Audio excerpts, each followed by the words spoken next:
Okay, now that I'm recording again, now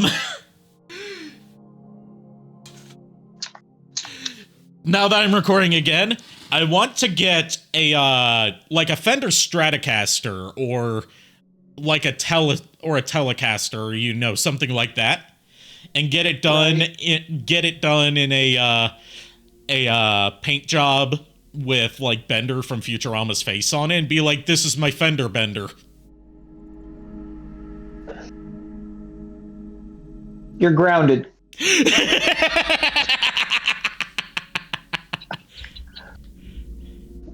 Go to your room, young man, and think about what you've done.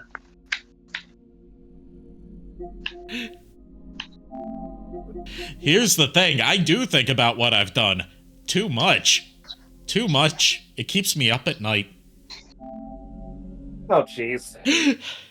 Anyways, we're moving on to No More Heroes 3 because I'm not slogging through that anymore.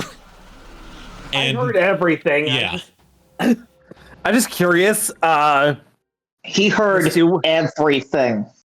I'm curious though. What was the joke? Because I didn't quite catch it. It wasn't a joke. It was like it wasn't a joke. It's something from a YouTube group that I want to make in real life. I want to get like a Fender guitar and have it painted up like Bender from Futurama and say that it's my Fender Bender. God damn it! I love it. And so I grounded him and sent him to his room. All right, you guys ready? I do this. May as well ever Hold on, you can't start a new game yet. I mean, it's a bit late, but also the echo's back. Where the fuck? Yay! There we go. There we go. You are a Philistine. There we How would go. you ever defile such a beautiful instrument with a meme like Bender? That enhances it. To be fair, it depends. Everything better, baby. To be fair, it depends on which kind of Fender which model of Fender it is. If it's like my old Squire, then that is only enhanced by being painted up like Bender. I don't know why there's so much fucking reverb going on. Hold on. It's because you're on your phone. Yeah, but it shouldn't be. It's weird. You should only be able to hear me talking. That's the whole point of noise-canceling earbuds. They're noise canceling to stuff from the outside, not for, like, feedback. There's... Don't you know anything about science? Yeah, that's not how noise canceling earbuds work. It's supposed to keep you from hearing stuff from the outside, not us. I think I fixed it. Okay. You think you fix it? I don't know. No, You say it's my money, do what I want? Good thing I already have a Stratocaster-styled guitar. Technically, it's a California Strat, but okay. Joke's on you! I already did it! Deathman. It was a side-scrolling action game. It was like a clone of one of those famous Japanese games. But it was so cool. After going back to Phantom Pain so many times recently, we used to only hear Travis whenever Miller spoke. Now I'm hearing Miller when Travis speaks. They get killed. A murder show begins. God. One man put a stop to this terrible game. That's right. It's Deathman. Deathman fights against the Death Aliens. To protect the planet Earth, he kills off all 10 of the top evil Death Aliens. How many times can we say death in a sentence? At the end, Deathman reveals his... Deathman kills General Death, who is from the planet Death, and the leader of the Death Aliens. Death. Let's be real, though, this is a lot like Japanese tokusatsu. Like, from what I've seen of Japanese Spider-Man, like, the way that Spider-Man gets his powers is that he gets a blood transfusion from a spider alien from the planet Spider. Last boss, the General Death.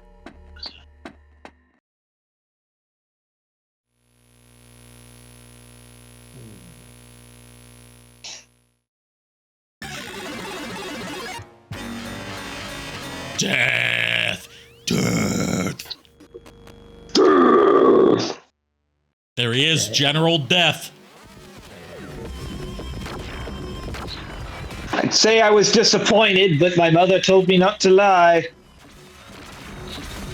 So you aren't disappointed.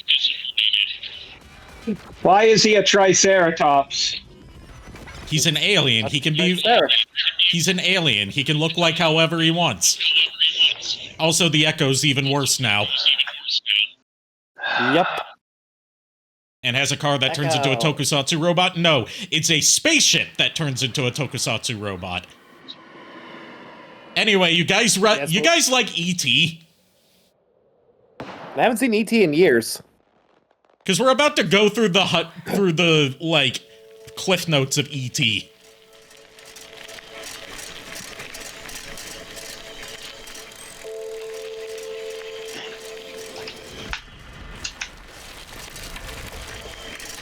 You've never seen E.T. Also, Feedback was a Transformer, right? I don't think there's been one named Feedback yet. No, I don't think so. Well, if you didn't like E.T., you're probably gonna like this better. His name's not E.T., it's Fu, spelled F-U. Hey, fool.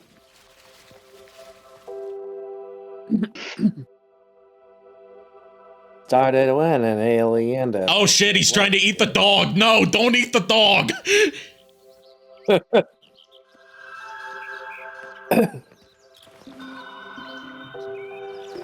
Damon, I love you. Remember, where have you heard the name Damon before in relation to No More Heroes? You should remember from the last time we streamed this. Been a while since we streamed it, so. Damon was the corrupt,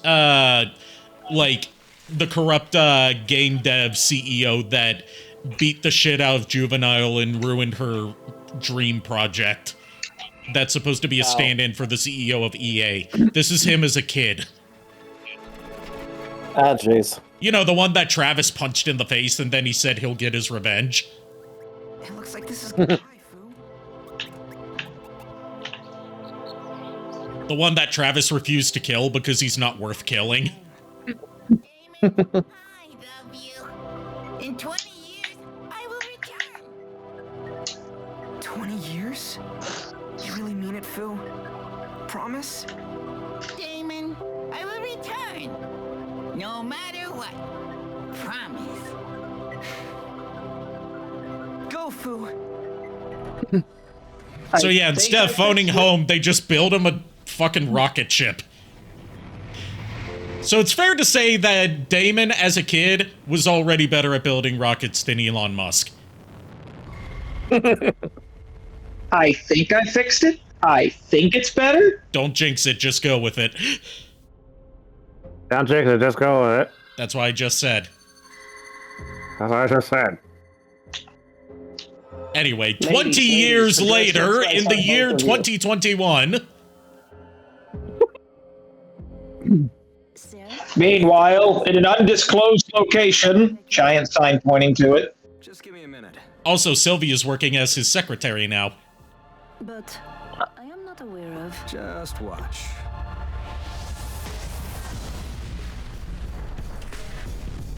Who's back? Now let's make some foosball. You were a fool for saying that. Looks like Fu evolved. You? Damon, I love you! I have at least one friend who's not okay for Fu. In this form, at least. You used our powers to get yourself a pretty sweet piece of the pie. I would say name and shame her, but no, she's got too good taste for me to shame. I'll just name her Mistress Dove. A full-on prince. So remember that thing about aliens and a prince from, like, 2 hours ago? wiped out the neighboring planet, but then I was court-martialed. This is the prince. Motherfucker. Jesus, tap dancing Christ. Nice to meet you. They've been in the hole. God damn it. Yeah, they were in an intergalactic prison called the Black Hole Prison. No, I know, I heard it. This was my favorite game. Now it's in the hole.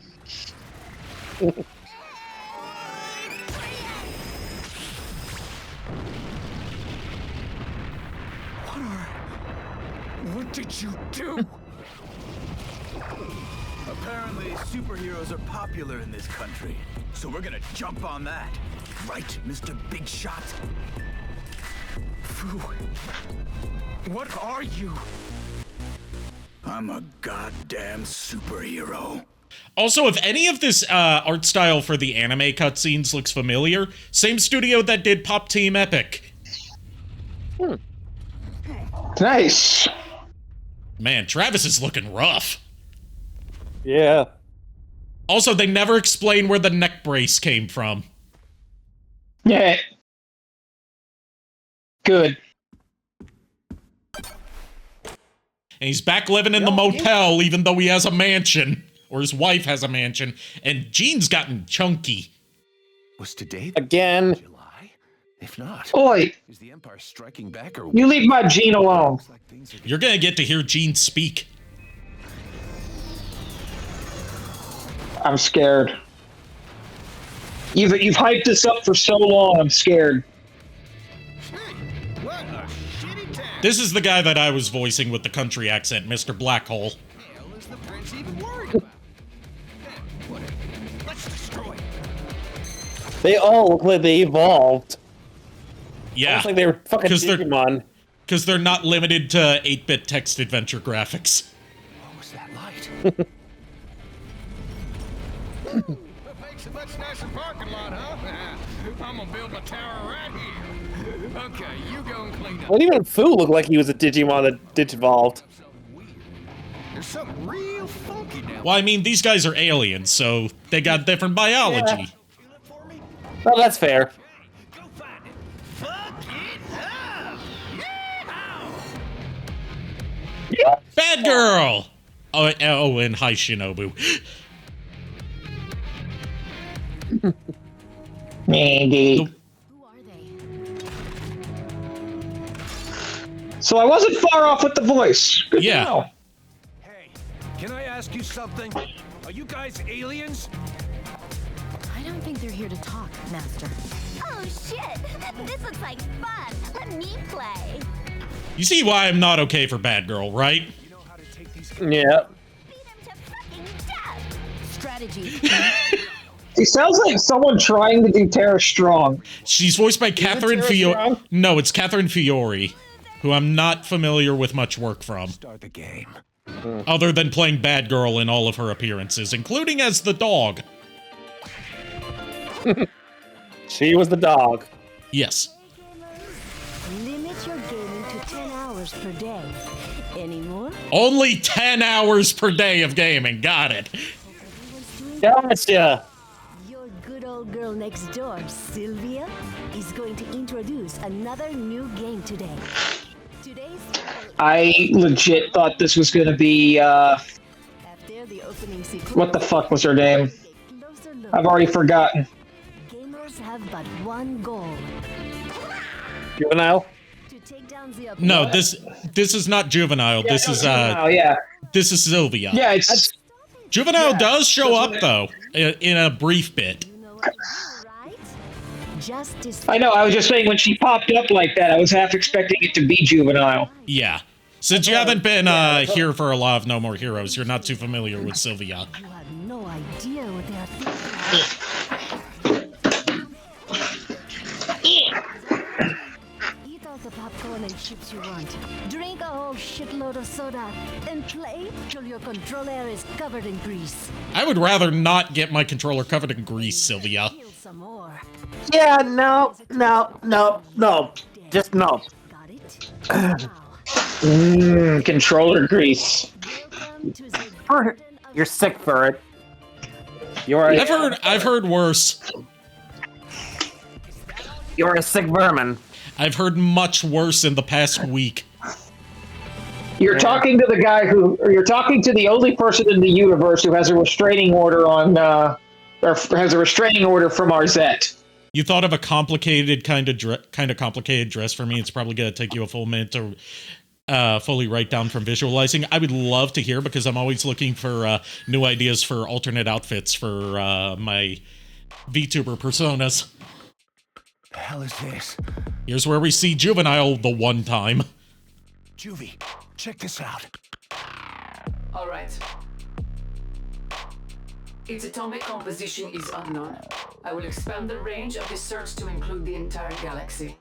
You weren't far off with the Juvenile voice. World-ending supernova, an energy stone for the planet Gest Baptiste. What can I say? I have talent. Things are getting real funky real quick. Mission accomplished. That was way too easy. Where are the rest of them? It's only polite to accept an invitation to kick ass. Kick ass! Master, I believe the time has come to use it. Loading the ED system. Awaken the system. Oh yeah, you see that tree with the creepy face on it? Yeah. Remember Dr. Naomi from No More Heroes 1 and 2, JKR? Oh, I remember, and I know this. She's a tree now. Mm-hmm. Everyone's a tree. There's a reason that she's a... No, don't spoil it. I'm going to say why she's a tree once we get to that. I was just gonna say, it's like she had to make like a tree and leave. She had to make like a tree and buzz off. It's leaf! You idiot, it's leaf! Nice. Just say it wrong! Here we go. Gene, have you always sounded like that? Something wrong? No, it's just... I assumed you were a female. Are you tweaking? This is how I've always sounded. That's... Let me know. I'll lay it out for you. So I... my navigator. Come on, man. Don't underestimate my prowess in battle. I'm right up there with pick. Yeah, They had to censor it for copyright reasons, but he was saying she was saying Piccolo.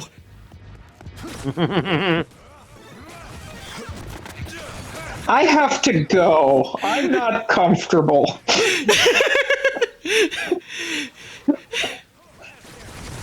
Was this the long con all along? Yes. You fucking rat bastard! No, not. I'm not a rat bastard. I'm a bat bastard. A batstard, if you will.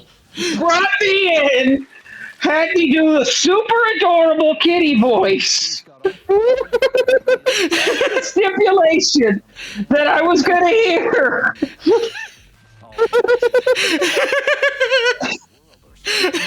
How close I was to the voice. And I was nowhere goddamn near. My name is Travis Touchdown. You fucking genius! Here we go. Taking a kill trip on Death Row. No More Heroes 3. And they brought back the pre-boss fight phone calls from No More Heroes 1, although because the controller... Well, because when this originally came out on Switch, you know, Joy-Cons don't have a speaker in them, yeah. You no longer hear the phone calls coming through the speaker. The insanity, Travis. Let it flow. The pure... Because a detail of No More Heroes 1 on the original Wii version was the phone calls from Sylvia would come through the speaker on the Wii remote. If one of you does not clip my revelation... Yes, someone please clip for its response to hearing Gene speak. I'll do it. I got it. Even if you can't clip the entire bit, you can do multiple clips and I can stitch them together. Yeah, I'm gonna go AFK so I can concentrate on that. Okay. just so you know. Save your damn brain. And we're still saving by taking a shit. Now in 4K. I'm gonna have to wait till after the stream is done to actually clip those bits because it's too late to do it during the stream. So I'm like staring at the ref and thinking the top end of the dress should start on under the shoulder top. The web's kind of weaving together to accent your chest on between boob window or like a web bustier. Why not both? Por qué no los dos? I'm not a fashion designer, but given that one stipulation that I have is that even though on my female model, due to the limitations of the software that I use, I'm not able to, like, give her any accentuation other than her chest.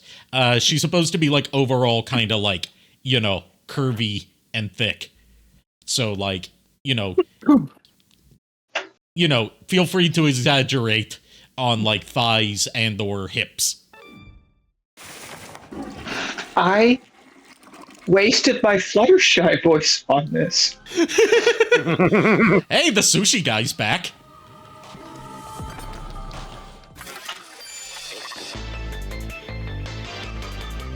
Hey! Irashai! Irashai. Irashai! I'm Bugs! Bugzaburo. Bugzaburo! Yummy, yummy, yummy! Get some fish in your tummy! Yeah, it was ramen before, now it's sushi. You're probably thinking, what's a sushi place doing inside a UFO like this, right? But listen, buddy. I used to have a shop in Stand and Destroy, but I got sucked up in the life in the sky, and I ended up here somehow. By the way, they composed an entire rap song for the sushi shop.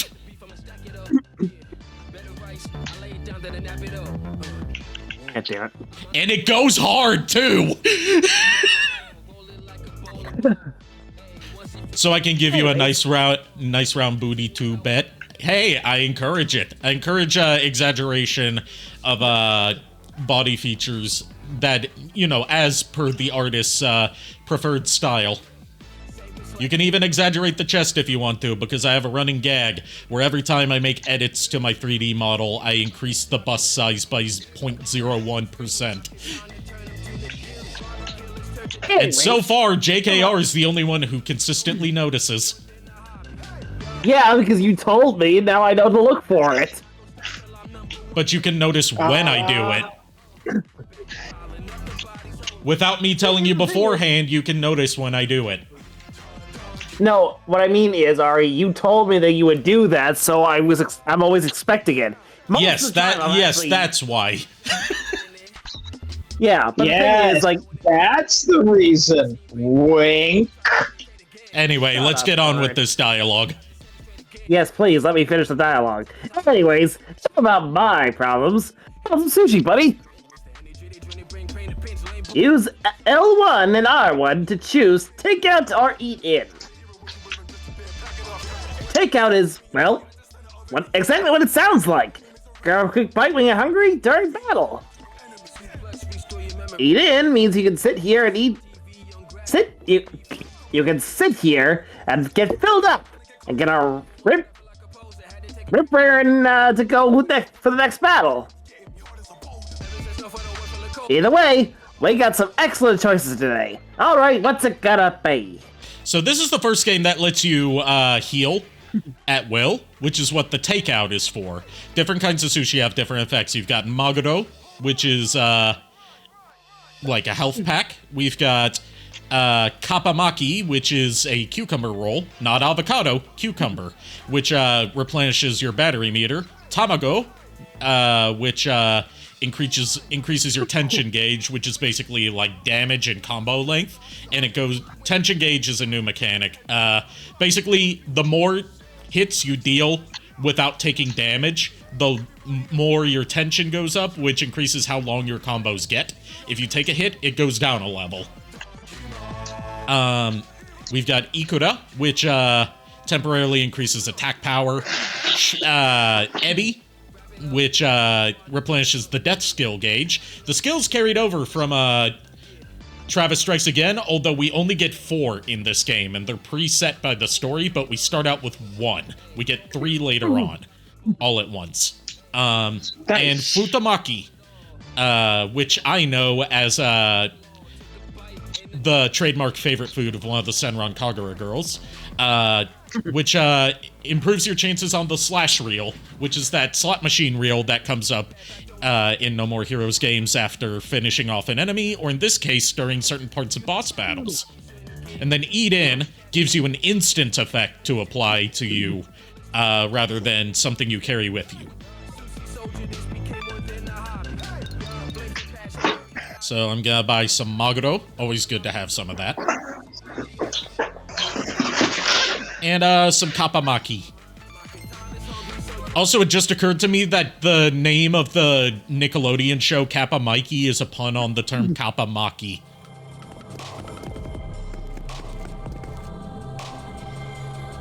Okay. I don't know what I'm gonna do with this knowledge. It's a pun on a kind of sushi. That's genius. Alright, we get enemy intros this time, just like in Travis Strikes Again. We got Bones, which are your basic foot soldiers, or as Travis says, this dude's just a Goomba. Bones, bones, bones. I can feel it in my bones. And we have jump attacks now, just like in Travis Strikes Again. Travis Strikes Again was basically like a test run for No More Heroes 3, but in a much more limited scope. And we've got a sort of Bayonetta-styled dodge, where if you dodge at the right moment, time slows down.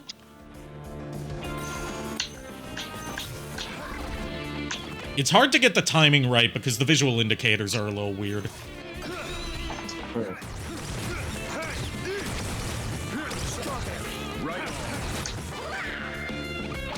And throws work differently now because there's no more, like, punch attacks.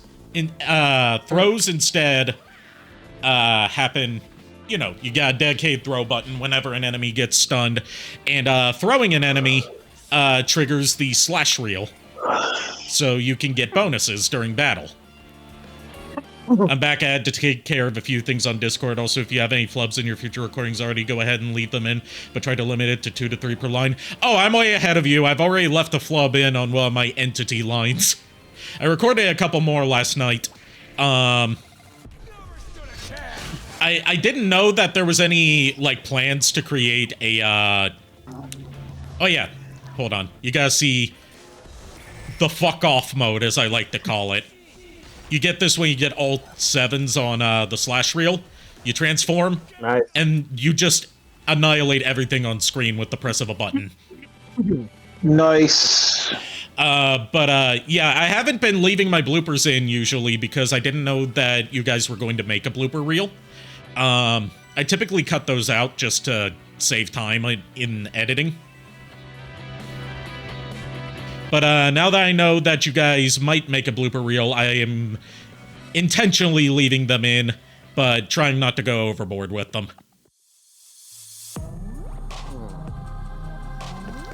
Interesting.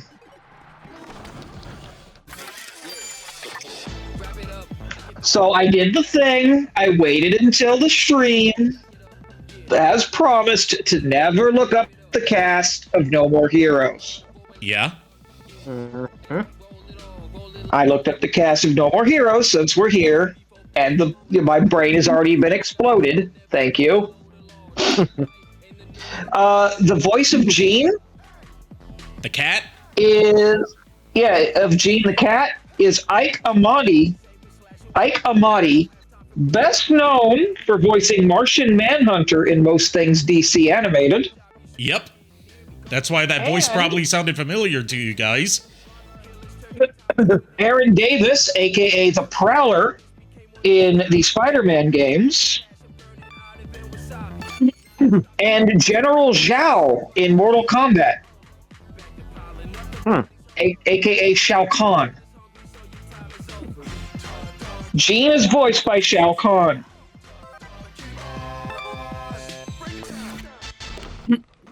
Any other voices you recognize on there? I'm going. Other than, you know, like, I've already forgotten his name. Robin Atkin Downs is one that you would probably know because he's been in a lot of stuff. Yeah, I didn't bother looking up his stuff because he's been in so much. Yeah.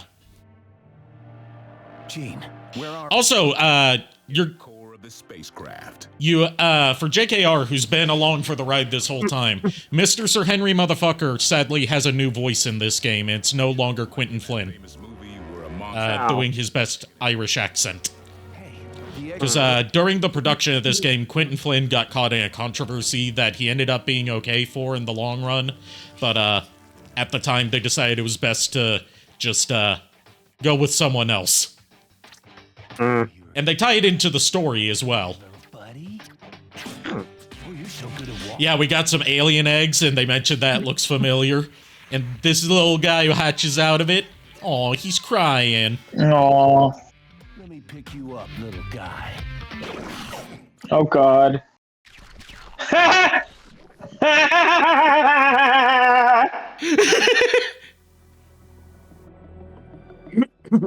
Well. Where am I? This is my planet. I'll say, fuck. Escape with nothing but a graveyard and a galactic war. Oh, fuck me. No, thank you. This is where we're Dr. Juvenile He went bad shit crazy. was Jennifer Hale. Yep. That a bitch. It is indeed. So why not get revenge? Revenge against Fu? We wouldn't last. Matthew Mercer is the narrator. Yep. The narrator hasn't shown up yet, but he will soon. And Badman is Steve Blum. Yep. You can still go back. That's why I was doing my best. That's why I was doing my best Steve Blum. Oh, don't spoil Josh Keaton. Okay. JKR's already going to know who Josh Keaton plays because he appears in every one of these games as the same character.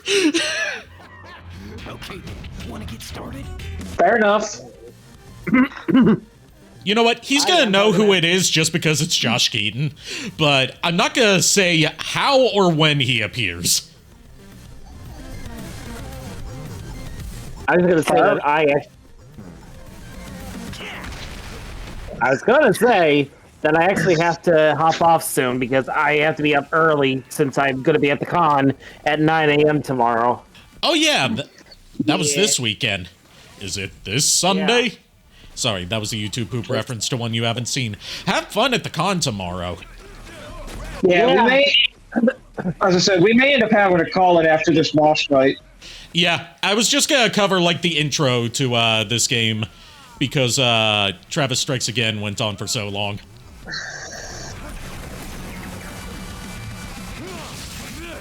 Yeah, I just wanted to at least start No More Heroes 3. I'm probably gonna... Yeah. I'm not going to upload this as its own segment because it's so short. So I'm going to wait until the next time we do No More Heroes 3 and stitch this into that. Okay. Disclaimer for those watching this in the future. This is where we clipped it in, obviously. Which also means people are going to have to wait at least a week for the punchline to what I want to do based on a YouTube poop.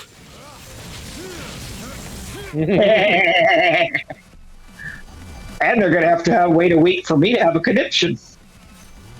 Well, at least you'll, at least by then you should hopefully have your new headset. Yes. You know, assuming that shipping doesn't get delayed by more storms. I don't know. I don't follow what the weather's supposed to be like. I just vibe. Also, for those of you that are tokusatsu inclined, Travis's first death skill, Screw Crusher Death Kick, is just a rider kick from Kamen Rider. Well, the weather outside is weather. See, I watch Cat Icarus as well. I believe I saw that in Cat Icarus. Oh, the weather outside is weather? Yeah. Honestly, I forgot where I got it from, and that I can't remember. Cat Icarus. I can't remember where I heard it from either, but I wanna say Cat Icarus. So this is a new bit of how dying works. You get a chance on a roulette wheel to give you revival bonuses. You did! So I get to retry with 1.5 times attack power. Ooh, nice. Oh, Now, geez. I do have to retry from the beginning, but Now let's do this. this isn't a long fight. Gene do? Gene, I can't remember what all of them are. I know if you land on Fu, you get nothing. Oh, fuck poop. Well, I mean, his name is Fu, F-U, in all caps, because it's supposed to stand for fuck you. I get the joke. I get Instead it. of E.T., it's fuck you.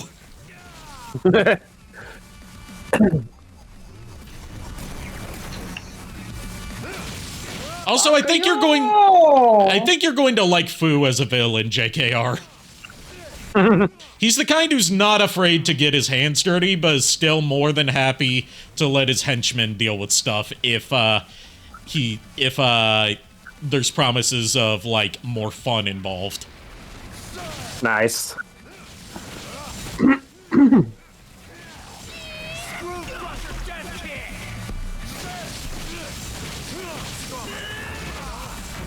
Have a good night, Chuck.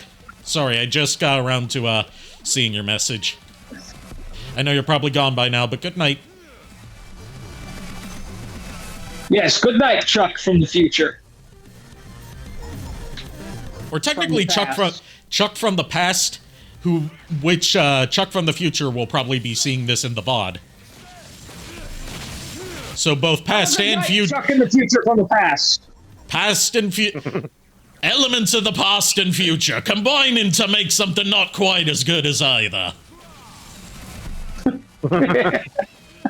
That's one of my favorite bits from the Mighty Boosh. Literally, the only Mighty Boosh thing I know is Old Greg. You already know. Yeah, old Greg. Yeah, Mighty Boosh is... I don't have many memories of the Mighty Boosh because it came on so late at night on Adult Swim that I was often in like a half-asleep daze when watching it. So I didn't like get everything that was going on or retain everything that was going on. But I distinctly remember that character, the Hitcher, or as he pronounces it, the Itcha, singing a song about eels climbing up inside you. And, like, it starts turning into, like... It starts out with him playing discordant keys on an old piano, and then it, like, turns into, like, a funk jazz fusion, and about, like, elements of the past and future meeting in the middle. And at the end he says, elements of the past and future, combining to make something not quite as good as either.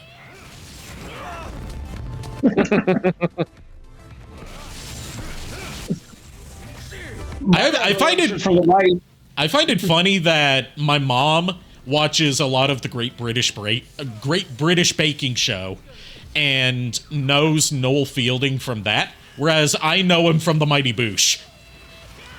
And I showed her a clip of him on the Mighty Boosh when he was still, you know, really young, just for her to confirm, yes, he's always dressed like that. But I was just saying, my revelation from the Mighty Boosh is that the whole joke about have you ever drank Bailey's from a shoe? That's an actual fucking thing. Yep. Also, Matt Berry was on that show, tying back into a pre-stream discussion. Yep, like I said, he's that guy that keeps popping up in everything lately.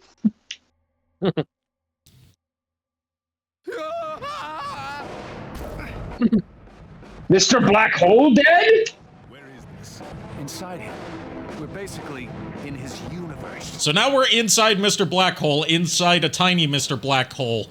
Asshole is hiding And he's inside of himself, and we need to find him. And to do so, we have to follow Jean, who's going to instruct us on which of the black holes to go into.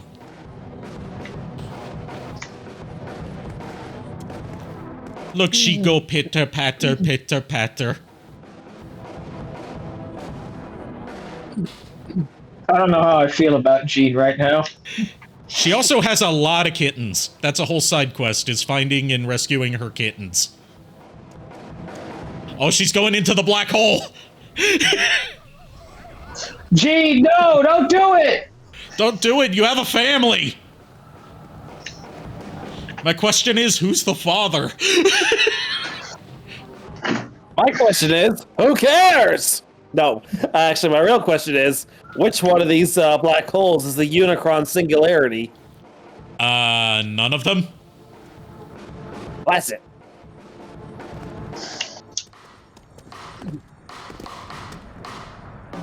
Because that was solved back in... Well, this takes place in 2021. When does Cybertron take place? That's a good question, because I don't... Because either that's already been solved, or it hasn't happened yet. Oh shit, Jean's asleep.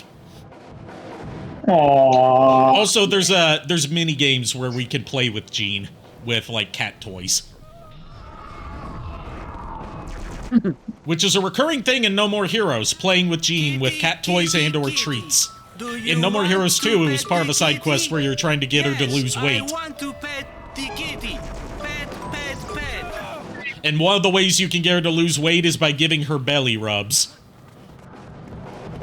Aww. And in those games, she didn't talk, so she just meowed.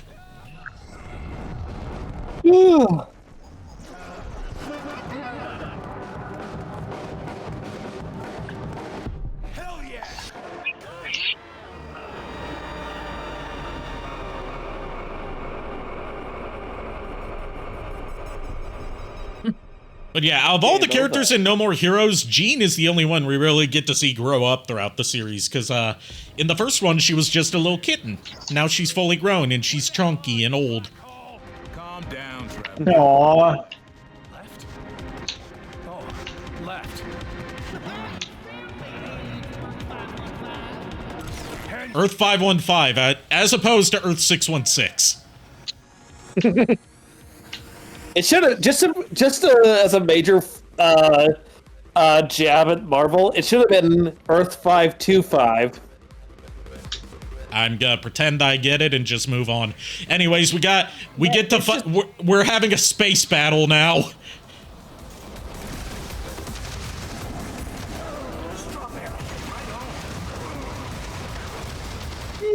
You can go ahead and explain.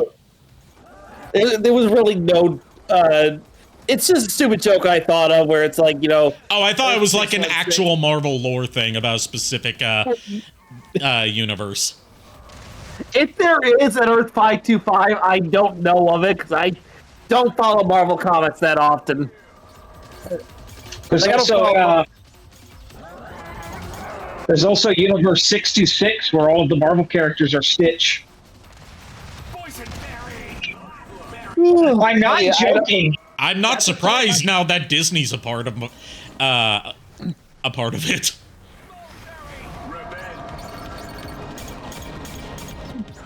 Like, I'm not saying that as like, oh, Disney interference, blah, blah. I'm like, no, they have access to Disney properties now. They can do that. Yeah. Yeah, I mean, the thing is, as long as Disney doesn't actually, like, you know, have any sort of real interference in the comics Which they don't. They're pretty hands-off. Which is good. I don't care then. It's like, yo, and the thing is, I didn't care even when they first brought it out. I'm like, you know what? Believe it or not, they actually have very little say in the movies, too. Yep. That's Marvel Studios is its own division. Yeah, they that just, existed before Disney. Yeah, Disney just gives them the funding. Yeah. Yep. So whenever anybody blames, oh, the mouse screwed it up, hell no, not really. Yeah, I mean, I don't blame the mouse. I blame the CEO most of the time. Hold on. What data? Statistics from your behavioral and strategic patterns. Fine, do whatever you want with that. I'm more badass than a black demon. Okay, everyone, I'm leaving the rest up to you. Prince Fu, seriously. Not even letting him finish his ending speech.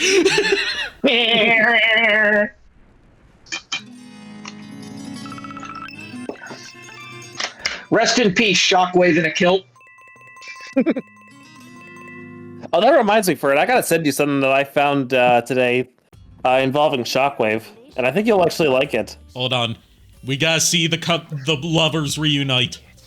You have managed to take. This is a running gag where he's like, Sylvia, I need to talk to you, or Sylvia, how are the kids? And she never answers him on that. Number 10 in the galactic rankings. Number 10 in what rankings? So we had the American rankings before, and now we're doing galactic rankings. You are in the eye of the storm, so you cannot escape or just disappear. You can only fight here. So I need to win, huh? Yes. And what happens once I take everyone out? For reals? I'll do it. Please. Something so sexy that they can't say it. Now go out and Hey. battle. Also, what are these guys? Where'd they even come from? Sorry, I'm sort of in a hurry.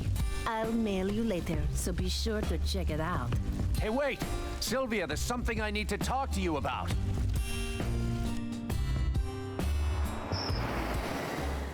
Also, yes, she can fly.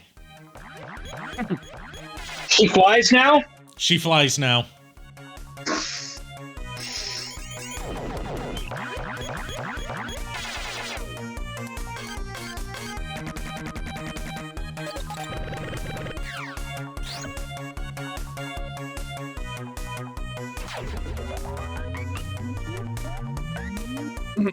Alright, so that was the opening to No More Heroes 3.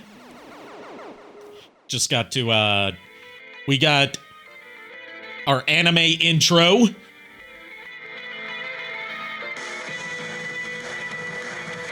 No more heroes anymore. That is where this series got its name from.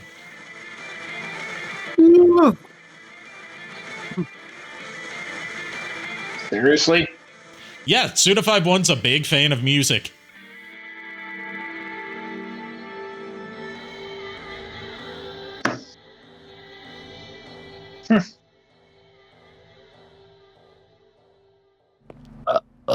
One is gone. Did Black Hole get killed? I see. Dead, huh? That's kind of funny. It was that man.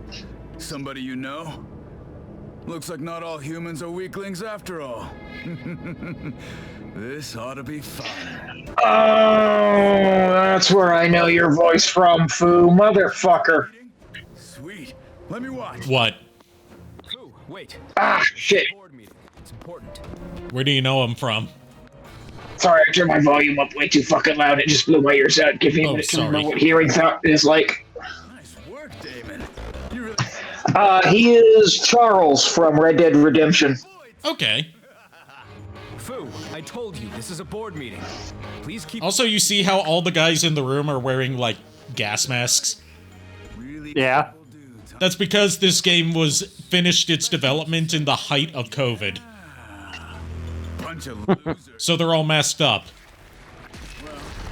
Weary Didn't protect them from that, though! Nope. these guys. Right, Damon? What have you done? Stop this! Oh, don't worry.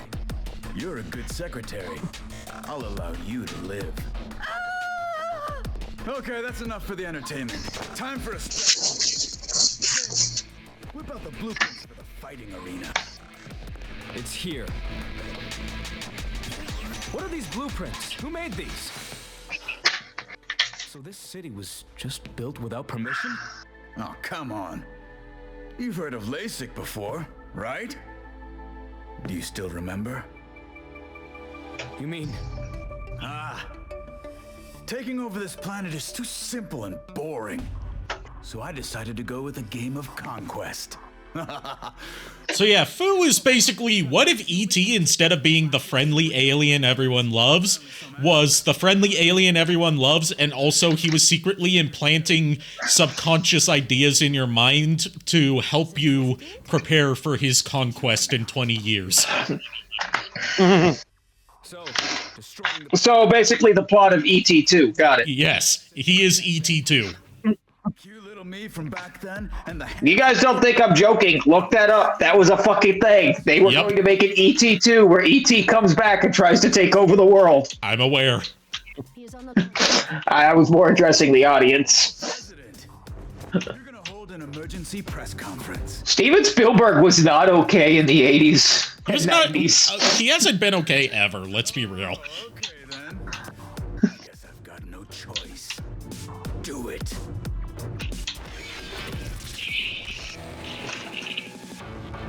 Oh shit, he can use instant transmission! AKA Fu.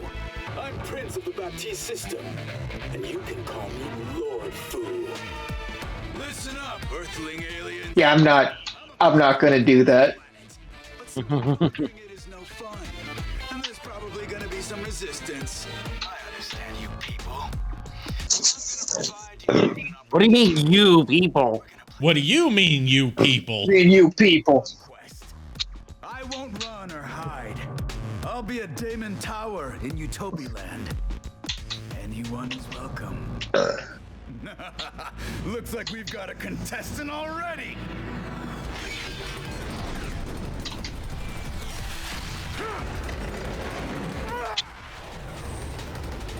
Like, I like to think that the Fu we saw in the beginning was like probably, I want to say, like maybe rookie stage. Rookie yeah, that's role. basically how it works. Although, as we'll see, like, Someone out there's really got some balls. yeah, the way his biology works, from what we understand, is like that little puffball form is his head. Yeah. You wanna kill me? Come kill And like, if he were to like get decapitated, he reverts back to the head, turns into the puffball. I see. So 9, I guess. Take us all out, and we'll go home. Otherwise, Shit. the rules are simple enough, right? All right, Mr. President. The game of death begins. The game of death begins, and no Bruce Lee to help us. The year Man, Charles is having fun. Here's Matt Mercer. would no longer be holding its grand opening in 2 months. It was instead converted into the Garden of Insanity. Hesitate, and you are dead. The Colosseum that would hold the aliens' game of conquest. Fu and 9 of his aliens are dispatched into formation, prepared to destroy the planet anytime. 5 on Earth, 2 in the sky, 1 on the moon, 1 in space. 3 to the elves. Central Tower and his 9 soldiers, all recognized by the United Assassins Association, descend to Earth as the Galactic Superhero Ranking members. The following 10 have been registered as members of the rankings. Number 10, the Passing Assassin, Travis Touchdown. Number 9, the Space Ore Dealer, Gold Joe.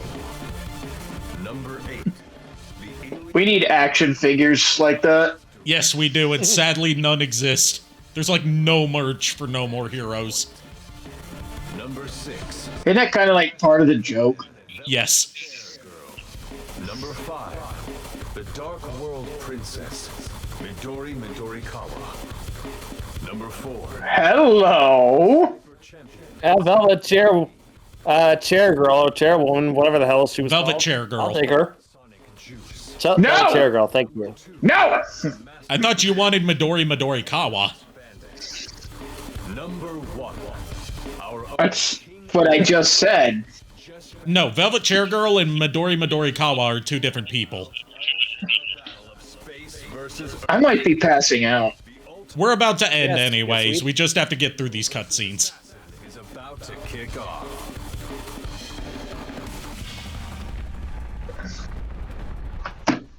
I might have missed the part about Chair Girl, to be honest, and thought that it was the same person. They were right next to each other, so that's an easy thing to miss when you're tired. Like, Velvet Chair Girl was number 6 and Midori was number 5. No more heroes. 3! Goddamn superhero. Oh shit, the logos are fighting! 3. Well, thank God, No More Heroes 3 won. I was getting worried there for a moment. Remember, no more, like they've said twice now, no more than 10 hours of gaming per day. How much you want to bet this game is like 10 hours long and that's the joke? No, it's longer than that. I think. Oh. I don't know, I haven't timed it. I was that would have actually been hilarious. A lot of it depends on how you approach your playthrough. And unlike No More Heroes, Travis Strikes Again, there's no post-game, so we won't have to come back to it after we finish it. But how much bug extra is there? None. He's not in this game. G.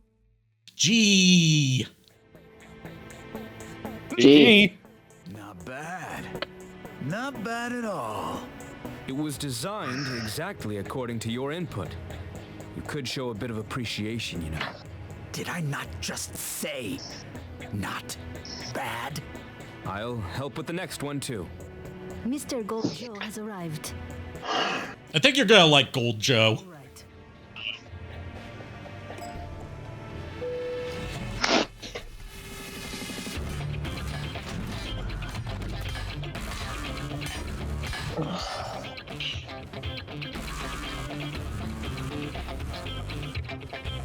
Lord Fu!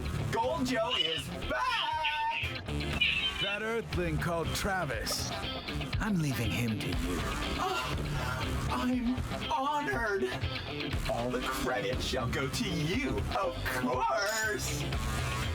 What's that? It was done by the nebula behind the Milky Way. It's Galactica Rolling Thunder Rainbow.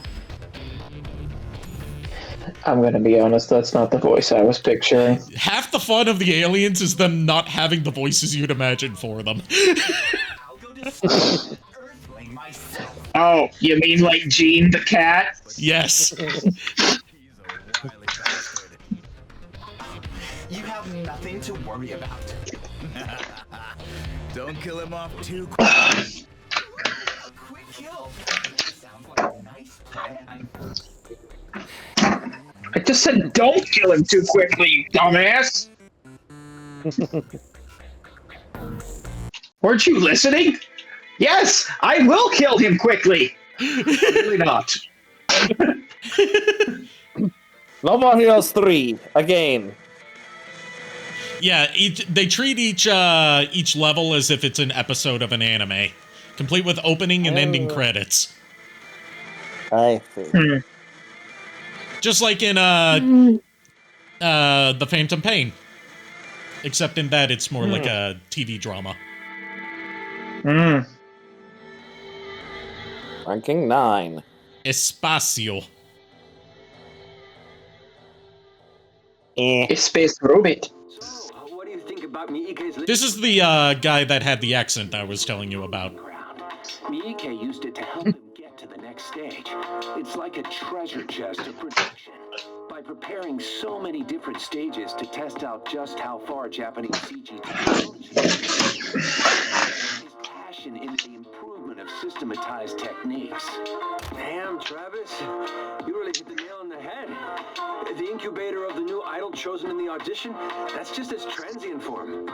And nobody notices that the true awesomeness of Miike is in the fact that he used this film shoot as a way to further his own technical staff.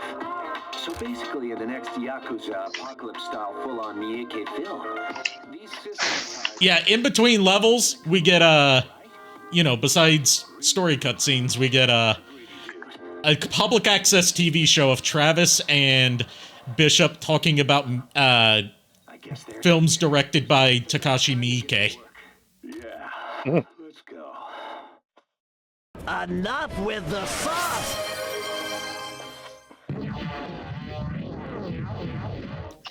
And I'm going to save here, and we'll continue next time. Hey, Lulu, thank you for the bits. Showed up just in time for us to end for tonight, because everyone's getting tired and JKR has shit to do tomorrow. Yes, you are meeting people. Yep. Lulu, my congratulations. You're just in time for the end. Yes, that is what I just said, yes. When you meet Travis tomorrow, when you meet Travis Willingham, please send me pictures of what ace pictures he has. I will. And let's see who we're going to be rating.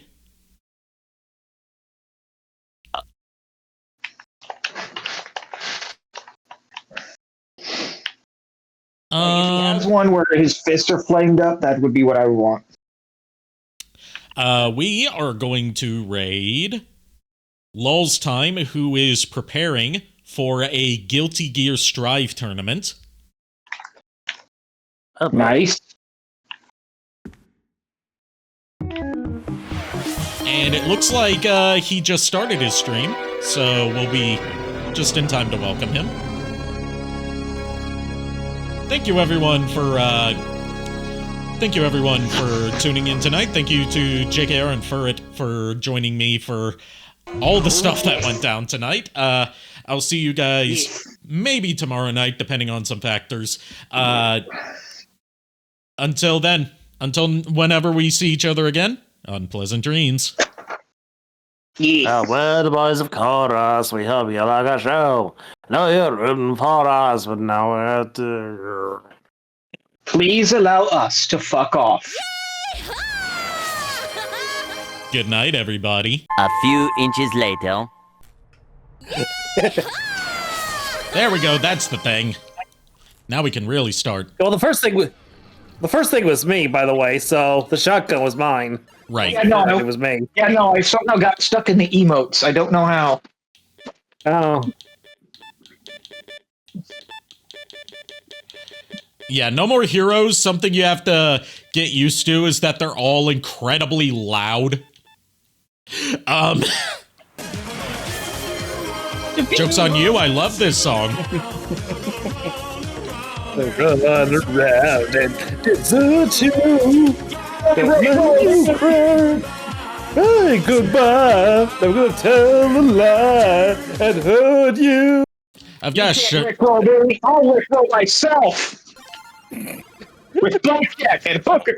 Back real quick. I'm gonna quickly grab some, then I'll be right back. All right.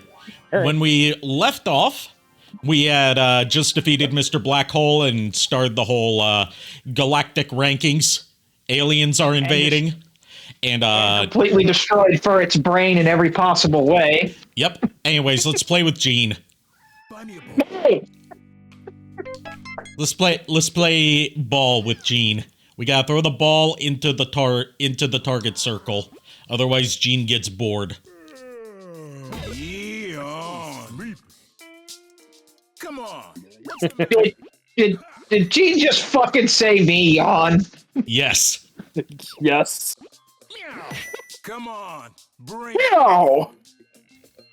That's hilarious. I was like, I had no idea this is what she was gonna sound like. No one did. You had no idea. You had no idea. Yeah, no one up until this game's release knew Gene was going to sound like this. Context, so that everyone viewing from this episode on can know. For context, Arikado invited me into the No More Heroes stream to do an adorable kitty voice for this fucking cat. In the last game, I forget which. That was Travis Strikes Again. Yeah, to do a super adorable kitty cat voice that I did like this. And then freaking, this is the voice. This is the voice of the cat. Yep. This is the voice of Gene. Sorry, guys.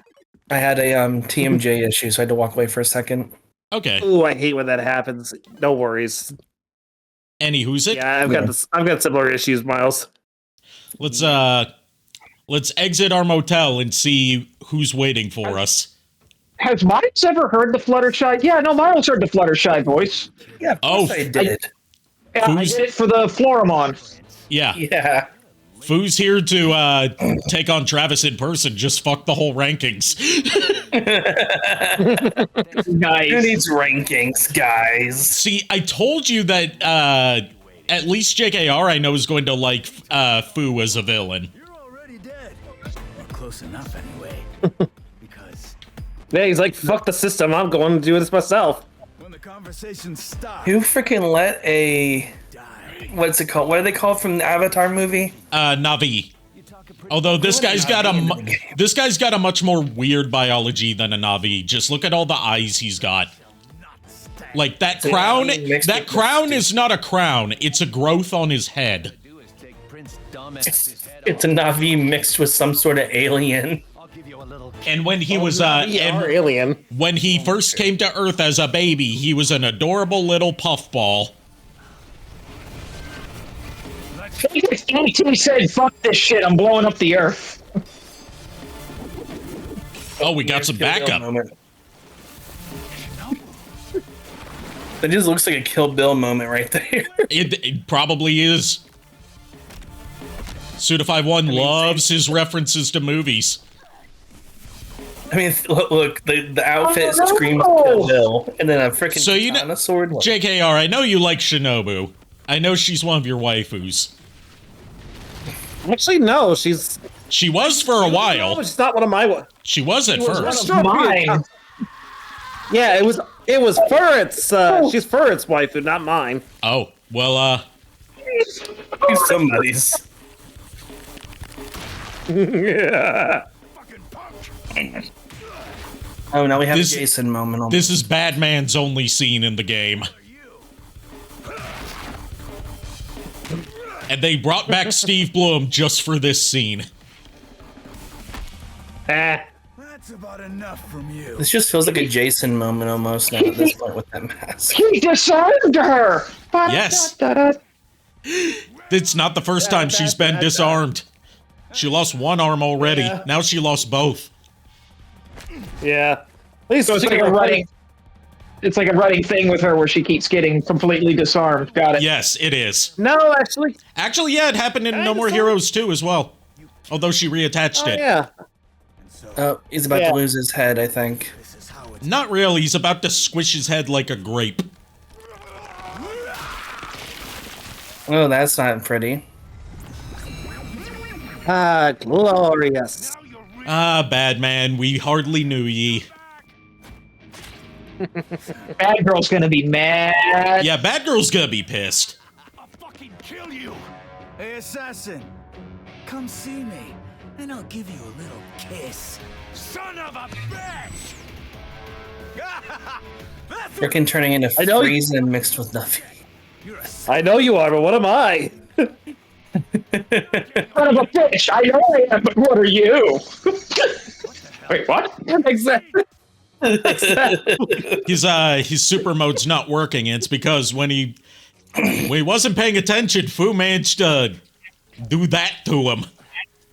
Pull through it. He did the Fu Manchu. He has a Nintendo Switch controller on his hand. Yes, because this was originally a Nintendo Switch exclusive. Yeah, Bad Girl was just out shopping for beer for this whole thing and comes back to, yeah. I feel so bad for Bad Girl in this game.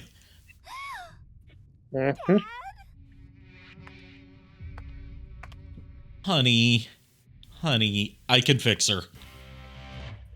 You say that and you say that, but can you really fix her? I can fix her. She's already better, you know, unaliving, because she's no longer like, you know, violent. Well, she's still violent, but she no longer just hates all of humanity. You know, I'm just gonna say it. Given the context of what happened to her in the last game, saying you can fix her takes completely different turn. We also get her backstory in the DLC stuff that we were kind of cucked out of due to glitches. Yeah. Basically, her backstory is like she was taken away from Batman by like a shadowy criminal organization and brainwashed and tortured into becoming an assassin who fought in like underground death sports matches that were streamed on the dark web.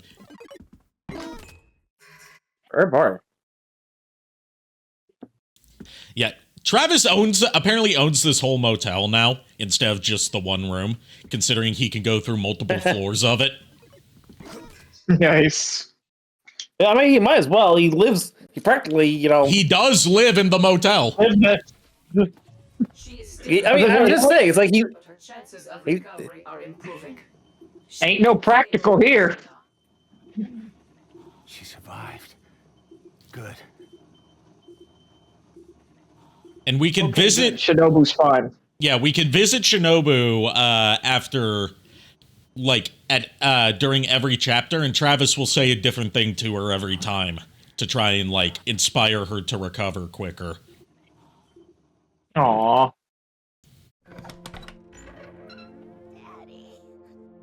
Daddy.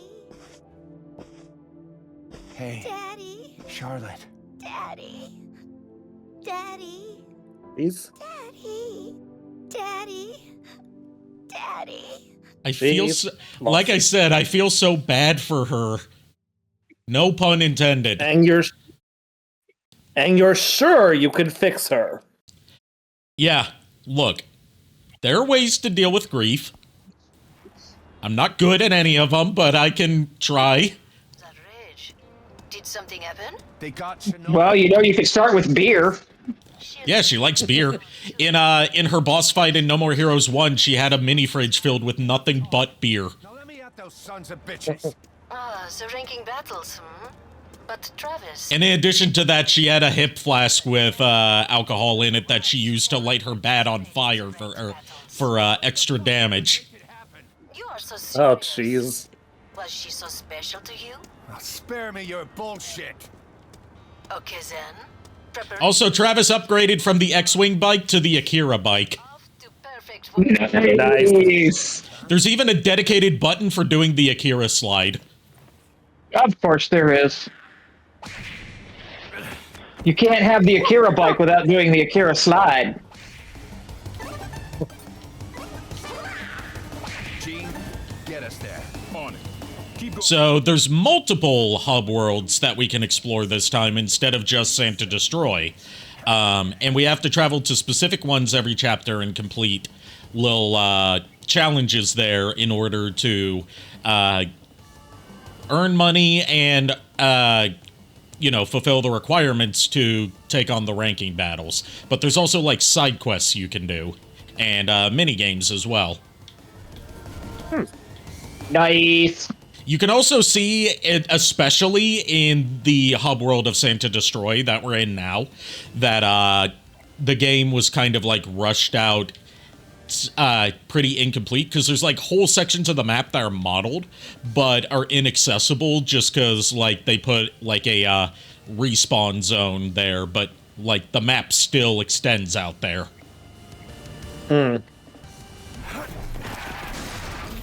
That wasn't the Akira slide button. I'm trying to remember the layout for Xbox controller. No, that was not the Akira slide button. Also, you can summon your bike from almost any location with a... There we go. That's the Akira slide button. I was going to say that was the throw your bike at shit button. Yep. That's the fun button. That's the button from RoboCop. JKR knows what I'm talking about. I've seen I haven't played the RoboCop game, but I've seen the first movie. And that's the run your bike into a freaking inanimate object or technique. In RoboCop Rogue City, you can legit throw bikes at people. I got way too fucking fun with it. I really want to try out the RoboCop game. It's just whenever it's on sale, I don't have enough money for it. Gotcha.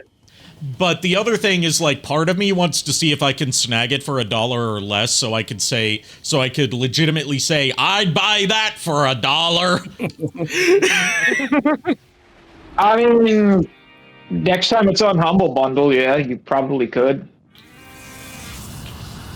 I was trying to find info on that outfit to see if it was a Kill Bill reference, but I assume it is. It is, but the Kill Bill reference is itself a reference to the Bruce Lee movie Game of Death.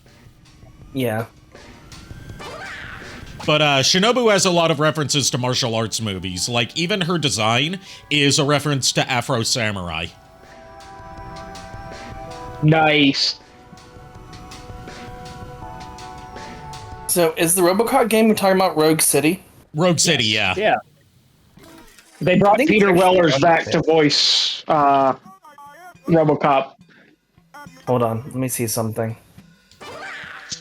Anyway, time to unclog the toilet. Sorry, what? In the Switch, we have to unclog this public toilet so we can uncover stuff on the map. I'm sorry. What? Also, in the Switch version, this has motion controls. Oh, shit. I have several questions. Oh shit, indeed. Like, when I say mini games, they're like really inconsequential side jobs, like plumbing and mowing the lawn and firing tanks at giant mutant alligators to keep them from reaching the beach. Oh, so normal chores. Gotcha. And picking trash out of the water while suplexing crocodiles.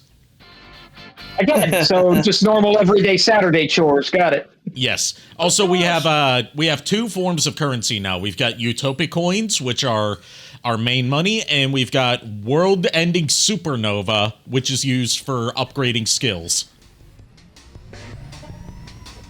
Oh, damn! RoboCop's only $10 right now. Yeah, I just don't have $10. Would you play it on your stream? Yes, I would. I will donate $10 to you. Okay. Just just buy it for you on Steam. Yeah, just buy it for me on Steam. That would be easier instead of like getting PayPal involved. We need to become Steam buddies at some point, Arikado. Yeah, we need to exchange information.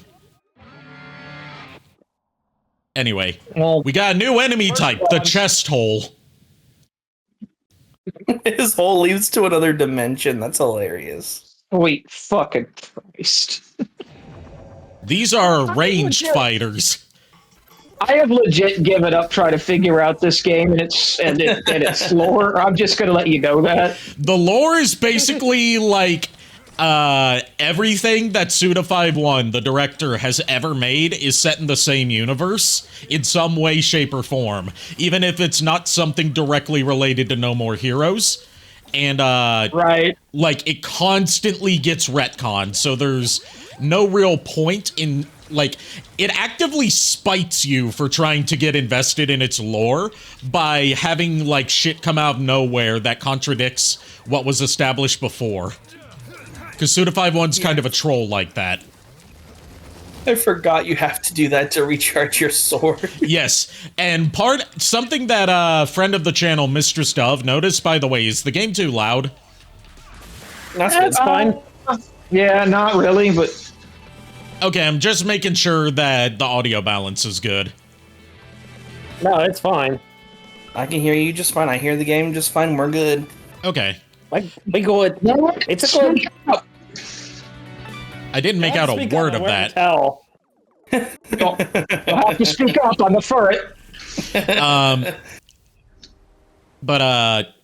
Yeah, it actively, like, messes with you if you try to get involved in the lore of, like, try to understand the lore of No More Heroes, because it's so self-contradictory.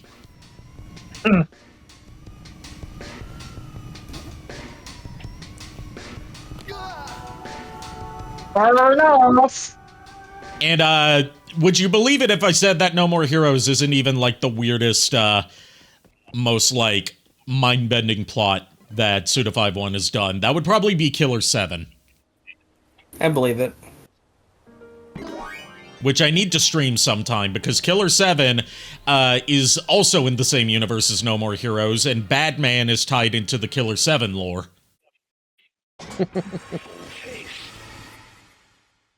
Full face, huh? Full face is basically like a doppelganger of Travis in terms of how he fights.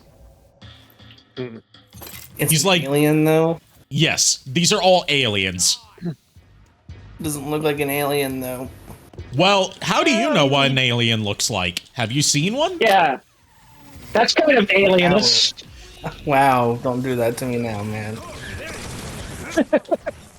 Don't even delete the shiny fur. That's kind of extraterrestrialist. Yeah, extraterrestrialist. There you go. I'll delete the shiny fur I have. Why did you delete the shiny fur? He's the one who said the. I'm adding to it because y'all are all three. So to punish all three of us, you're doing something that would only affect one person. Got it. I'm kidding. I wouldn't delete a shiny. I wouldn't delete a shiny. It's not in my nature. If I did that, I would be a terrible shiny hunter. By the way, would you like to know a piece of No More Heroes lore that is still canon? That, basically serves as what kickstarted Travis getting into the whole assassin business in the first place? Go for it. Sure. It's how he got his beam katana in the first place. Which, it's not a lightsaber, it's a beam katana. They are very different. Yeah, it's legally distinct. Disney World? He bought it on eBay. I mean, that's the other way you can that's another way you can get something like that instead of Disney World, eBay. Yeah, it's canon. He bought it on eBay and decided, you know what? I'm gonna try using it for real instead of just having it as a display piece for my nerd shrine. Because he's also, remember, it's important to note that he's a massive otaku, weeb type person. Wouldn't know what that's like. In case you couldn't tell by all the anime girl merchandise around his motel. And from the fact that he has his own tokusatsu power armor that activates when he says henshin. Wouldn't know what that's like. Wouldn't know what that's like. Totally don't have a Sailor Venus collection. No, that's you. I remember that. He also, in one of his most iconic scenes for the entire franchise, towards the beginning of No More Heroes 1, caresses a poster of his waifus and says, Moe. That's so Moe. We're back to this one. Yeah, there's multiple the toilets also act as save points, remember? So, unclogging the toilet also unlocks it as a place you can save. Nice.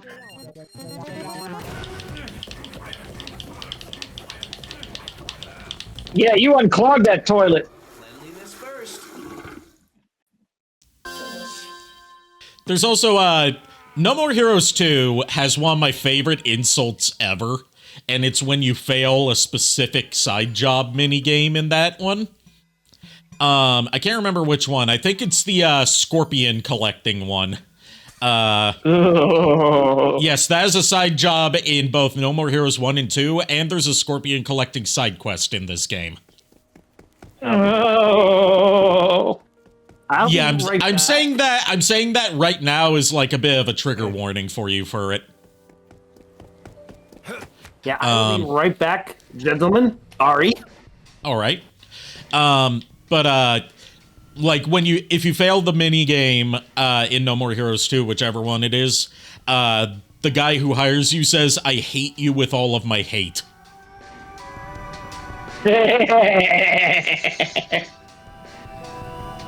I like that. That's funny.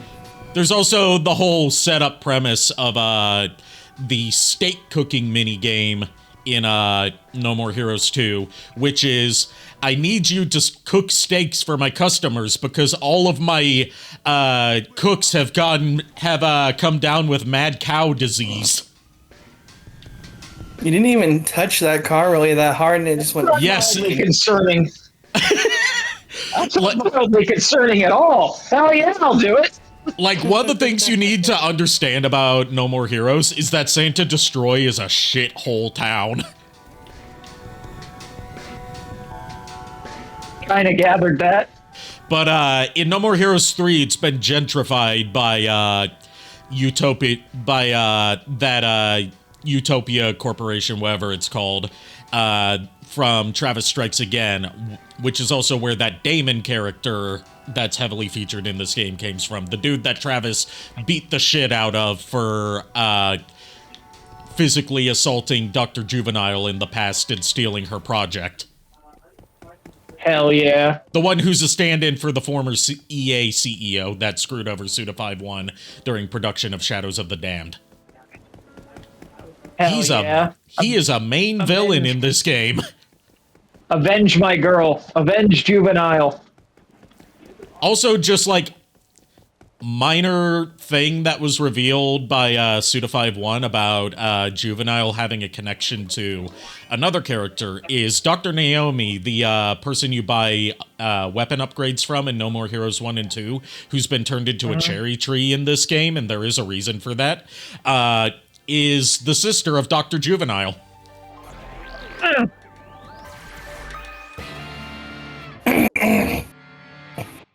Another new enemy type. Leopardon. Pardon me? Pardon you? Pardon Leo? If he hits you with one of his attacks, he disables your Death Glove skills, which right now we only have the Screw Crusher Death Kick. Did you say this was a Leopardon? No, Leopardon. Oh, Leopardon, okay. Is it a magical Leopardon? Fun fact, that's actually not how Leopardon is supposed to be pronounced, but it became that became the way so many people were introduced to the Leopardon that's now accepted as a proper alternate pronunciation for it.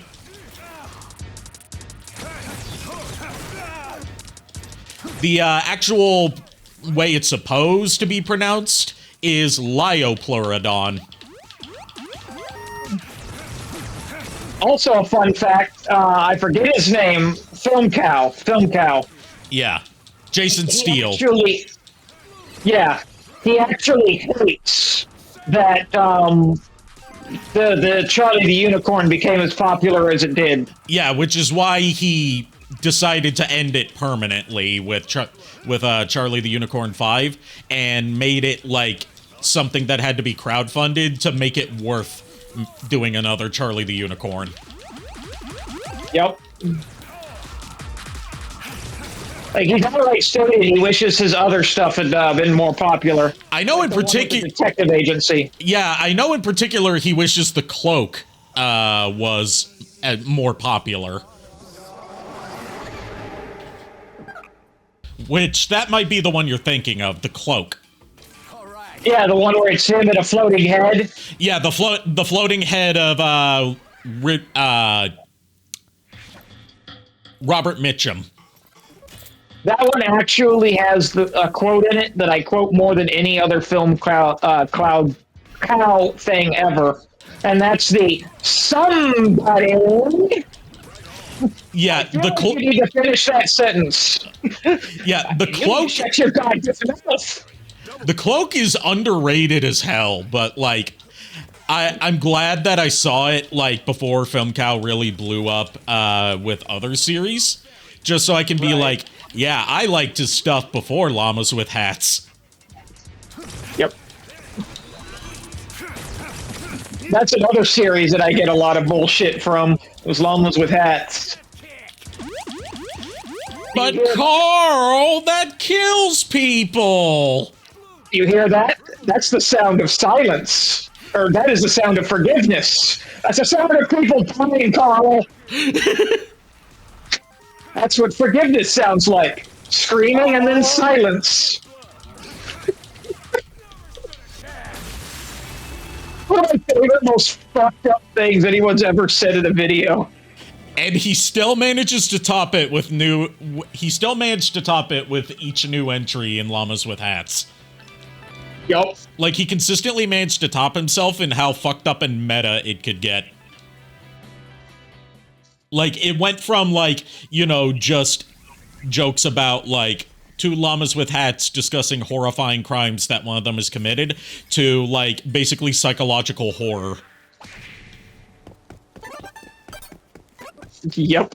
And I respect that. Okay, we completed the 3 trials. Now we need to earn... How much is it? I believe... Yeah, 20,000 Utopia coins to pay the entrance fee. Yeah, they brought back entrance fees from No More Heroes 1. That's stupid. Well, they're a lot lower than they were in No More Heroes 1, which were in the hundreds of thousands. Film count and the completely unlikely chance you ever see this video, we love you. Yes. All right, we've also got the t-shirt aliens, where we can get new t-shirts by completing, either paying for them or completing specific challenges. Like this one, nice. We get this t-shirt if I use death skills a total of 25 times to prove how stylish I am. But since I haven't met the requirements yet, I'm not stylish enough to get the shirt.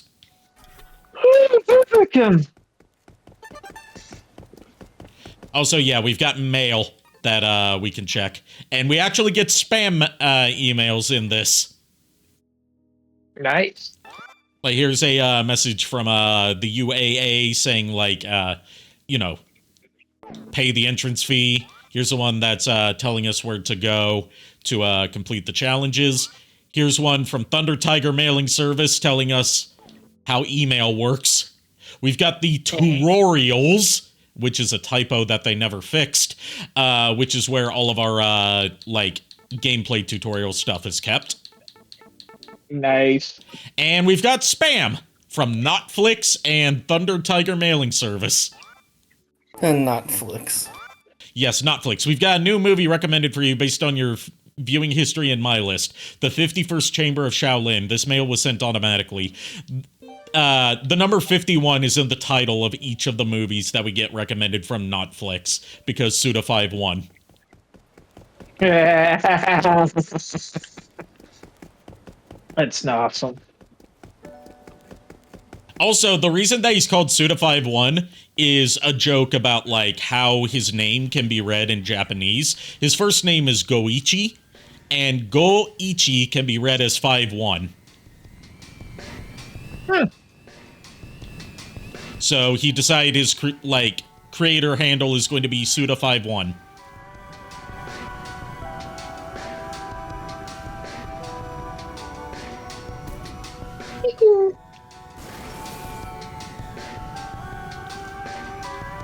All right, I'm thinking we go back to Santa Destroy for a bit and do some side jobs there to earn more money to pay the entry fees. Okay. This is like the core gameplay loop of No More Heroes 3, is completing side challenges to earn money and meet requirements to take on the next boss fight.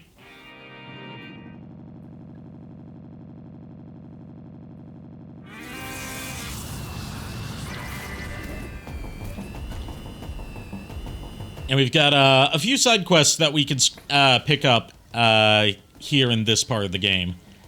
Like, first of all, we've got... You know, we were talking about trading cards earlier, before stream. More so Miles was. There's a trading card collecting side quest in this game. For our buddy Bishop over at the video game store. We're collecting Deathman trading cards. There's 20 of them all together. And for every card we collect, he gives us money.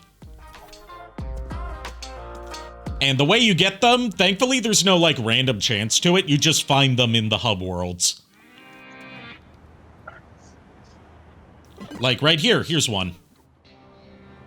And they all have different artwork. Like this one is card number 4, Mutant Junior. Nice. And there's another side quest we can pick up, which is the Scorpion collecting one. Which, you're not gonna believe the reason that we're gonna be collecting Scorpions. If only JK... Who's going to read Bugjiro's audio since... dialogue since JKR's not here? I got it. Hey there! How's it going? You want to help me out here, buddy? An idea for the ultimate ramen recipe, but I don't have enough ingredients for it. You gotta give me some motherfucker scorpions. If you can find some, catch 'em and bring them to me, okay? I'll pay you nicely for each one. Bring me all of them, and I'll pay you even nicely. You can find them scorpions all over the city. Come on, do it for me. Buddy. So yeah, we're collecting scorpions so he can make the ultimate ramen. Oh, of course we are. Oh, hey there, buddy. You're a real good guy. I read that backwards. Hey, you're a good guy, buddy. So yeah, we collect scorpions, we bring them back to him, he pays us for the scorpions. But you have to catch the scorpions by hand.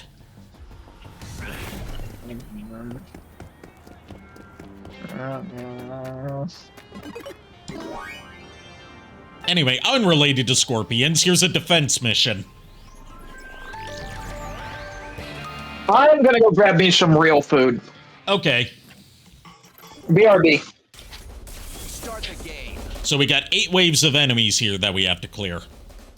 This should be simple. Wait, why the fuck am I taking these headphones off? They're wireless. Yeah.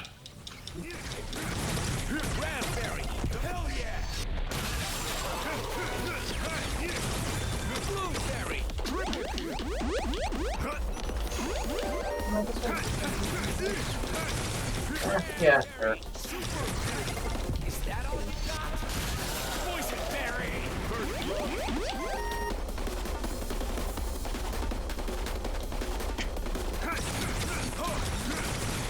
Strawberry. Right on. Raspberry. Very obsessed. Yes, he has, like, dessert and berry themed, names for all of his special attacks and, super mode stuff. That is so weird, but cool at the same time. It's from his, favorite anime, which is, you know, Gotcha. a fictional in-universe one called, Pure White Lover Bizarre Jelly. Oh my god, that sounds so weird. It's a magical girl anime, and, all of the girls in it are named after different kinds of berries. Okay, so you know, sort of like Tokyo Mew Mew. Oh yeah, exactly. I understand that.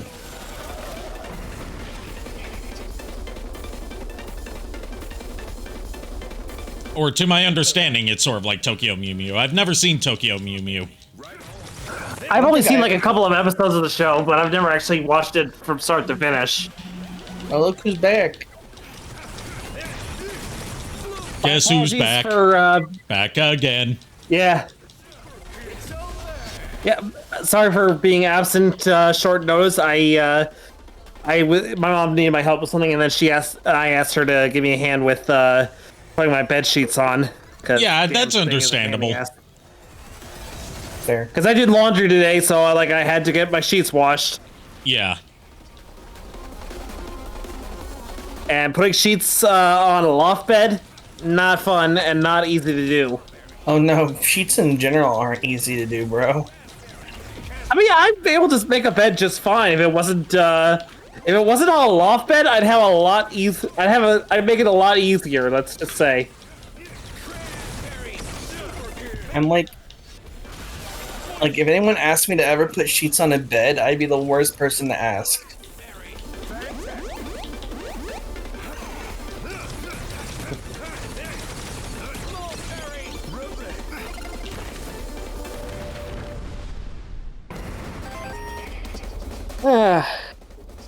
I think I know what I'm gonna do today. What are you gonna? What are we going to do tonight? Rob a bank. You know what we're gonna do today, Ferb? I could not make out a single word of that. He said, "I know what we're gonna do today, Ferb." I expected that from somebody. Well, you know, it doesn't help when you told us where you work, like what your job was, Miles. So yeah, expect this. Yeah, the good thing is you can't get into anything without two people, so... So, what you're saying is we just need to get a second person. Got it. A second employee. Yep. So what you're saying is we need to blow up the world. It's an easy on blowing up the world. I was gonna say, as long as you don't blow my area up, you're good. Your area is on the world, so... Wait, he didn't specify what world it would be, though. So he could blow up Mars. No, it's gonna be a thing like in Battle of Gods, where Beerus is like, okay, I've defeated you, Goku, now I'm going to destroy the Earth. And he just, like, blows up a rock, and he's like, there, that technically counts as destroying the Earth. I mean, I was gonna say, it's like, you know, you could go the convoluted route and like be like fucking Brainiac and, you know, bottle like the entire state of North Carolina, except just rather than just being a city, it's the entire state, and then just blow up the rest of the Earth. I mean, that'd be weird, but it'd be funny at the same time. Let's be honest. Well, Brainiac has done this shit, so yeah, it's... Brainiac, he is known to be a pretty weird dude. Yeah, because apparently in his logic, basically he wants to preserve any and all civilizations that he can by blowing up, like, entire planets, but, you know, save for, like, one city on the planet. Alright, there's a kitten. It's one of Jean's kittens. You know what you have to do for it. I'm not gonna do like a super manly voice. You're gonna get the Fluttershy voice. But we know what Jean sounds like now. That kitten over there, that's actually my kid. There were a whole bunch of others too. Travis, can you find them for me? That's the best I can do. That was terrible, but I love it. Thanks. Snatch up any kittens you find. I'm counting on you. And here's how we collect the kittens. Kitty, kitty, kitty. Do you want to pet We use our the kitten absorbing ray. Yes, I want to pet the kitty. Pet, pet. And they You exploded it. No, we teleported the kitty into Travis's motel. Wait. And the more kittens you collect, the more you see in the motel. Aww. Also, time to reveal why Dr. Naomi has become a Sakura tree. With a face on it. Hey, creepy-ass otaku. I'll use my power-up machine to enhance your skills for you. Stick in all the world-ending supernova you got. So, she's a skill tree, you see. Oh, wow, that's funny.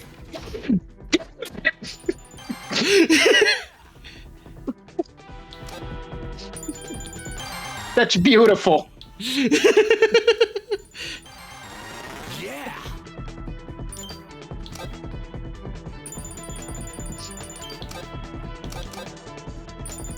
This is my response to that joke. Don't blame me. I'm not the one who designed this game. Suda51's a madman. I didn't say you were. I like the joke itself was bad, so of course I had to go the whole "boo, you stink." All right, time to check. Time to check on Shinobu. I'm sorry, I couldn't do anything. Aww. We just need a little Bad Girl. Yeah, I'm gonna check on Bad Girl. He has some inspiring stuff for Bad Girl too, to try and help her cope with her loss. Although he does it in his own, you know, kind of socially awkward, detached otaku way. Right.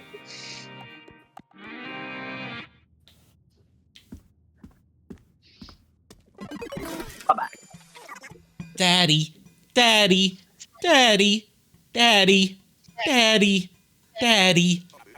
Charlotte, watch this. It might make you feel better.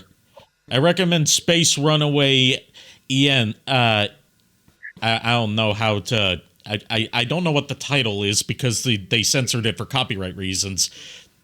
There's still hope for this world yet. This'll prove it. So basically, every chapter, he recommends an anime to her to try and help her cope with the loss of her dad.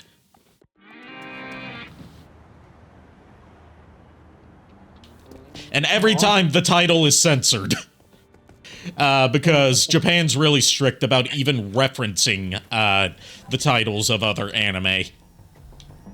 I mean, Konami got in a lawsuit over a Yu-Gi-Oh card because of something similar. Yes, they did. Airneos.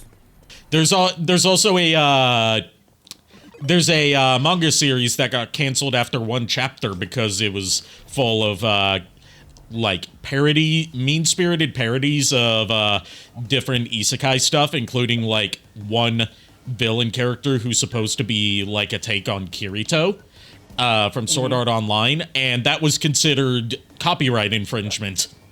Even though in America, well, because Japan doesn't have a fair use exception, it was considered copyright infringement and even plagiarism. But in America, that would be protected under fair use for parody and satire. Anyway, time to catch a scorpion.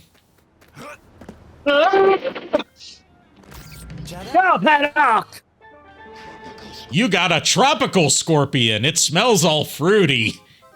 Why does he have to hold it to the camera? Because he's channeling his inner Link. Look, Furry, just imagine that it's a freaking crystal, like, doll or something. It doesn't bother. There's different kinds of scorpions we can collect that have different descriptions. I don't feel so good. That's what happens when you get a fur with a freaking scorpion. I'm trying to remember what the name of the scorpion Pokemon is. Which one, Skorupi? Oh, Skorupi. There's like Skorupi. Yeah, and then there's like its evolved form, Drapion. Yeah. Who I affectionately named when I caught one in Pokemon Go years ago, Scorbunok. I call it the frickin' destroyer of frickin' runs. Its shiny's pretty cool though. It's jet red. I don't think that name would fit in the limited spaces they give you to name your Pokemon. You call it Door. I call it Go Fuck Yourself. Called Door, destroyer of runs.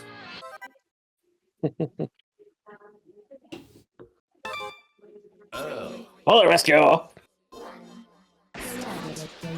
But no, Skorupi is like the bane of my existence in Legends.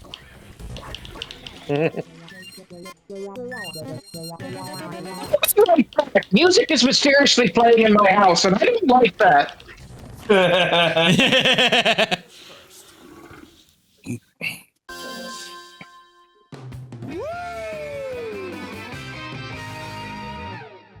There's a scorpion going back there, so that I have to catch. You and I both saw it instantly. And we officially have enough money to pay the entry fee. But I need to catch the scorpion. Bert, look away.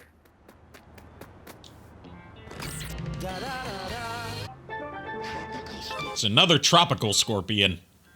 That's Well, I gotta move. Well, I gotta move. Why? House is haunted. Oh shit.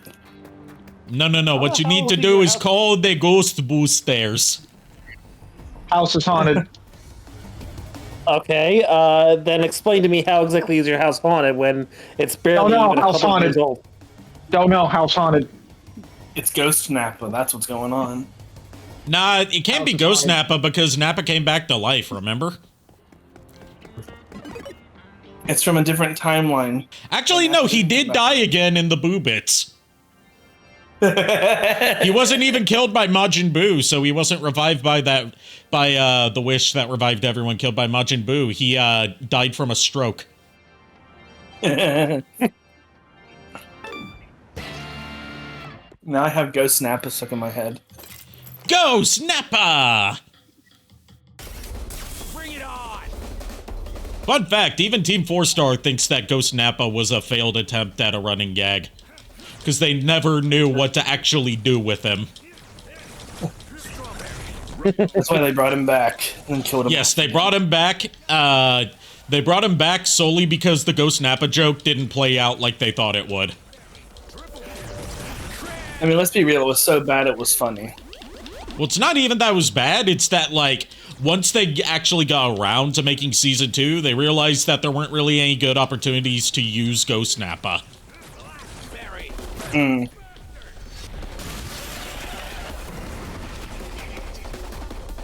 And they also said that the whole, like, Nail and Kami in Piccolo's head after the fusions thing is what the Ghost Nappa joke should have ideally been. Mm-hmm. Well, this is a weird thing to see on TV. It's making me kind of laugh a little bit. Hold on. Also, updates on me and my mom watching Dragon Ball Z Kai. We have started the Boo saga. She finished the Cell saga without me. Oh boy. Wow. And she was sad to see Goku die again. And she's happy to see that Cell is dead for good, because she did not like Cell. I'm kind of surprised she's actually watching that. Yeah, she's been watching it with me for the, like, past year almost. Okay, I will say this. When you're fighting, it does get loud. Okay. Yeah. Okay, that's what I was wanting to know. Let me go to the options. Like I said, the audio balance is not a thing that exists in No More Heroes. Nope. Oh my gosh, I'm starting to kind of laugh at something I'm seeing on TV right now because... You shouldn't be watching TV while you're co-commentating with me. Well, no. The only reason I'm saying it is because I looked over to the side, I haven't been paying attention at all, and I just see freaking Digimon Digivices on my screen. Okay. Anyways, I'm not watching it anyway, so I have it on just for light. My lights are broken. Have you tried getting new lights? Yes. Have you tried lighting a torch? I don't want to set fire to my house. Have you tried lighting a torch without setting fire to your house? Actually, yes, I did. My family was like, put that out. So I was like, damn. I even tried candle. Okay. Have you tried a flashlight? I don't have one. I only have my phone, and I don't want to drain its battery. Have you tried one of those, like, light bulb seed things that you can attach to arrows in Tears of the Kingdom? I mean, light arrows? No, not light arrows. It's like like this little, like, seed sapling thing you can attach to your arrows, and it creates a light source where it lands. That thing, yeah. No, I have not tried that because they don't exist. Sounds like an excuse to me.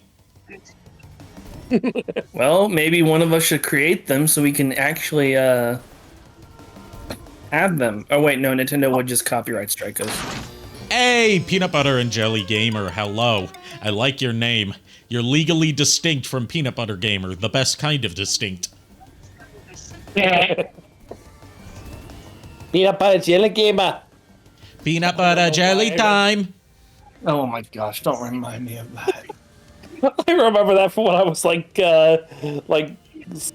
7 or 8. I don't remember the exact year. I just remember seeing that on my friend's computer when we were kids.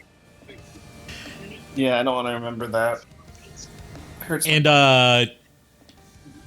like apparently, like I know that peanut butter jelly time was like an early internet meme, but I didn't know it from the memes. I heard it first on an episode of The Proud Family. I heard it too. Where it was the episode where God, I can't remember the names of the characters apart from Oscar, Sugar Mama, and Poppy. Penny. Yeah, it's the episode where Penny has to babysit some rascally kids. Oh boy.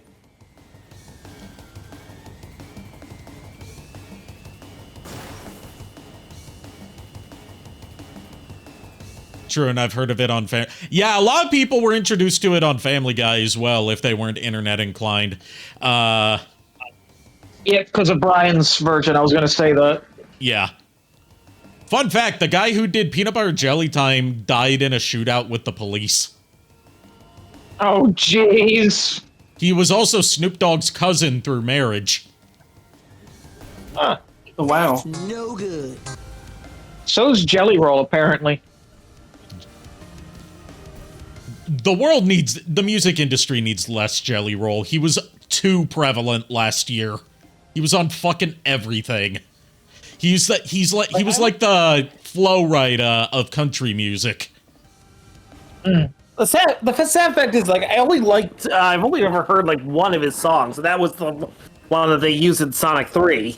Yeah. That's it. Like, his solo music's good, his guest verses are shit, because he's mostly attached to, like, songs that are too bad to get merit on their own, so they bring him in for a guest verse, so it can be like, oh, listen to Jelly Roll's verse. Like that awful Lonely Road song that Machine Gun Kelly did, because he was kicked out of the pop punk community and kicked out of the rap community, so he decided to switch to country.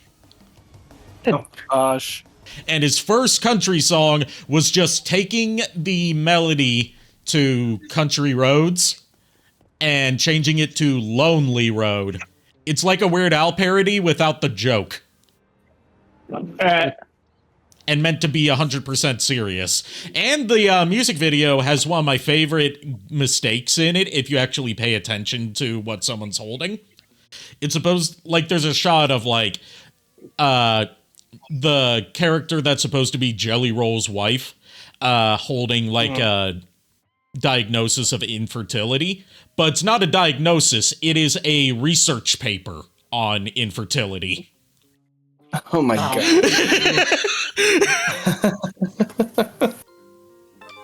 Research is now apparently fact.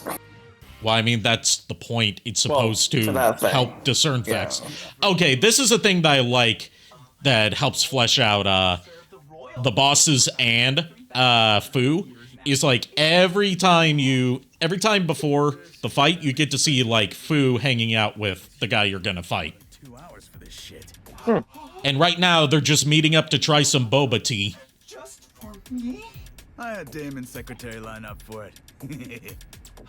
Boba's pretty good, actually. I've never had boba because I've never lived near somewhere that sells boba. There's this place near me called Gongcha. I think it's actually more like in Charlotte, but it's like killer. Back in the day, I liked milk better. They did a Final Fantasy XIV collab where it gave you a mount. There's 3 areas near me that have Final Fantasy VII Rebirth billboards promoting like mental health. Sorry I got you mixed up in this fight. Especially when Wow. I'm not joking. It's a nationwide campaign that Square Enix is doing to promote mental health for like teens and young adults. Life isn't something. Don't know how to feel about that. Like one of them is a billboard that has Tifa and Yuffie on it that says like share those awkward moments with your friends. Uh-huh. And another is one with Cloud and Aerith at the Gold Saucer, and it says friends always back each other up. Or something Aw. like that. That's adorable. Yeah. I want to take pictures of them, but it's like they're on the highways, so I don't want to stop in the middle of the highway to get out my car and take a picture. Right. Yeah. Like, I saw them, and if only my phone was actually better, I would have just tried to take a quick snapshot of it as we were driving by. There's the kitten that we rescued up there on the little post thingy, little shelf. Oh, post kitty. Like I said, Fu looks like that guy from My Hero Academia. I've never seen My Hero Academia, but I wouldn't be surprised if that was an inspiration, given that Fu and his cohorts are supposed to be like intergalactic superheroes. Oh, that's what this is. Yeah, I see it. You can Google it. It's there. It's all over Reddit. The number 9 ranked assassin is Embrace the uncomfortable. Talk to your friends. It's totally worth it, bro. Yeah, that's what I was talking about. That's one of the billboards. Friends support friends. That's the other one that's around talk, here. Connect. There's also a Kingdom Hearts one that I've seen a picture of from wherever Mistress Dove lives that talks about like opening your heart and letting it guide you.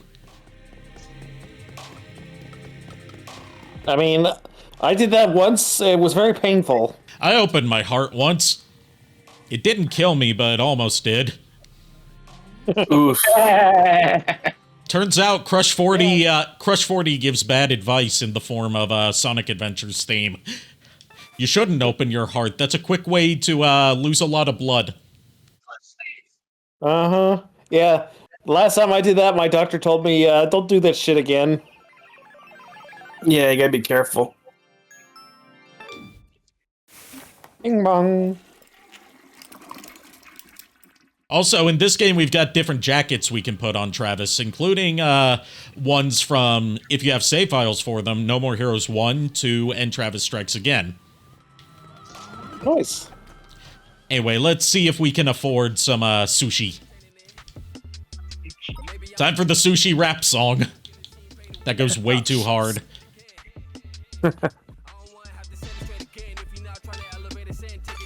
Hell yeah.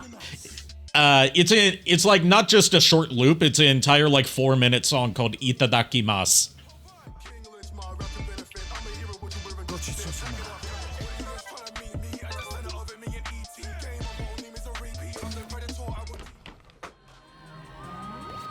It's a cool song. Yes, it's like genuinely a bop, and it doesn't need to be. Nope. Totally different from the last. Oh, random cat. No, that's Gene. I know, but still cat.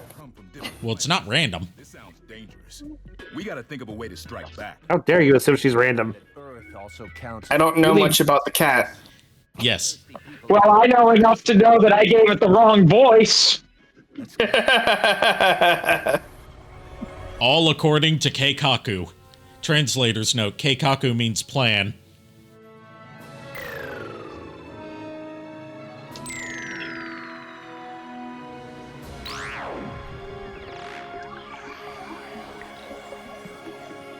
What the heck? For a minute there, like the first thing that popped in my head was like that stupid Disney Channel wand for some reason. Yeah, it's like a light show.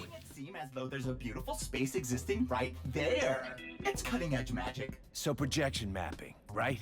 I'm already sick of seeing that shit. With this sort of thing, from like the second time you see it, your brain already understands what's going on. You can't not see it as fake. Oh, snap! Snap, crackle, and bippity pop.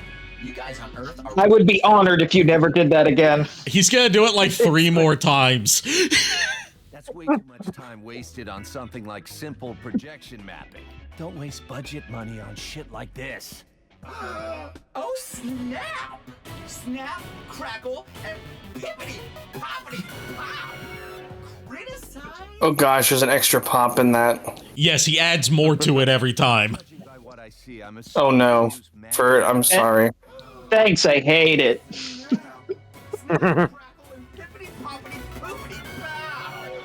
So you're gonna use Ew. magnetic. Kill this guy, please. I'm with Furt on this one, man. I feel like death is too good for him. Bingo. He's not even the worst person that's been in No More Heroes, but he's the one you want dead the most. S for blue. Bruh, it's reminding me too much of like Naruto with the freaking guy and Rock Lee hugging, like crap that people are always bothered by. Nice. Now show me a good time. So this fight uses like a magnet gimmick. And you can use it against Gold Joe here. Like right now, we're on, we have got a positive magnetic force, represented by the red N above his head. If you step on a blue space, it turns into, here we go. So right now, he's trying to attract me. And, if you, you know, basically, it's how magnets work. If you are the same force that he currently has, you can push him away and push him into the electric fields around him and stun him. Ooh. Nice. You can also just do that. It stuns him and it deals a lot of damage. I like it. I just unlocked throw crazy mode from the slot reel, so I can just spam throws at him for now. Like the slot reel is busted in this game because it can just give you abilities that let you, like temporary abilities that let you just kind of cheese the fight if you get real lucky. Like right now, I just got full armor mode, which takes out a chunk of his health in one press. Nice. And that's where he does the henshin joke you made earlier. Yes.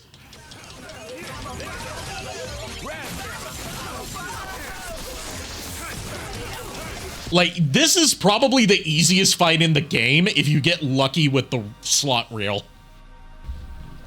You definitely did. Is he dead now? He's going to be dead. You are dead, no big surprise. He looks like he's trying to be General Grievous with all the arms and swords. Oh, what? You don't got anything to pop at us now? Death by pippity pop. Death by pippity poppity puppity pow! Is it bad? Oh shoot, he lost its freaking core. Well, that's not his core. He's an ore smuggler. And that's some of the ore that he's smuggling. It'll melt stuff. Like everything? Oh, it'll melt stuff, you say? Ooh. All right then. Bon appetit. Oh shoot, feed it to him. Dangerous! Like seriously dangerous! You should shut your damn. You should have shut your damn audio. Fuck. Well, your first mistake was saying a goddamn word. Hold on. Oh, torture.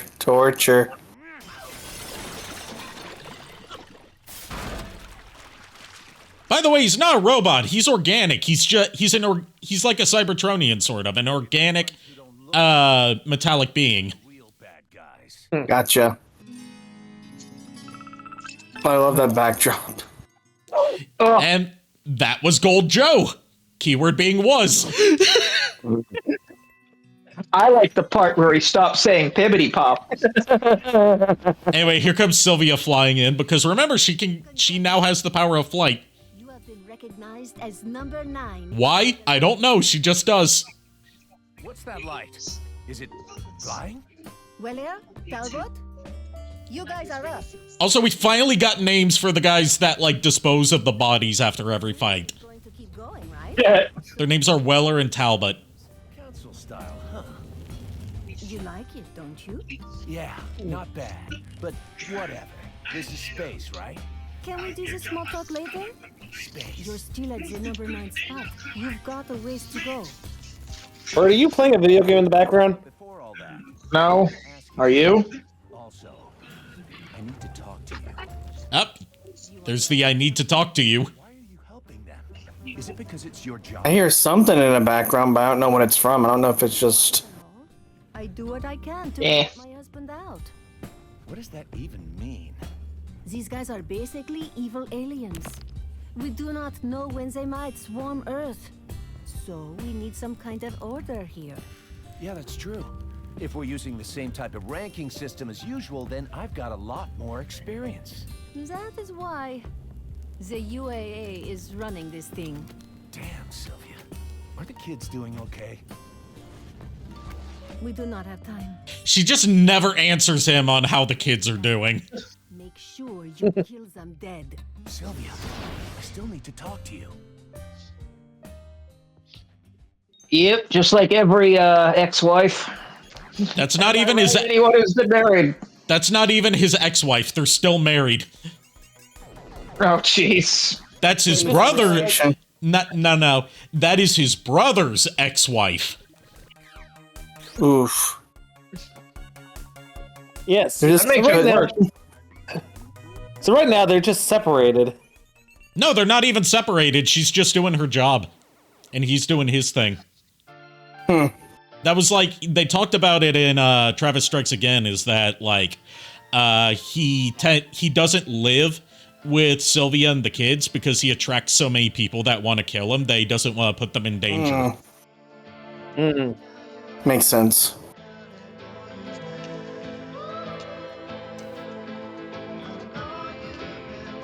Oh my gosh. Anime cutscene. Yes, anime ending credits for every chapter.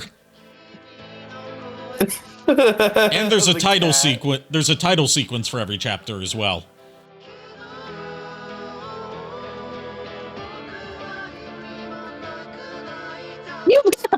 That's clearly a freaking Star Wars reference. Yes, this is a Star Wars reference and not the beam katana. Technically correct, because the beam katana is not a reference to Star Wars. It's a reference to Spaceballs. Yeah. I'm not making that up. Also, fuck you, Fu. I'm sure there are people who would. I know someone who would. Oh shit. Hello, poorly drawn Shinobu.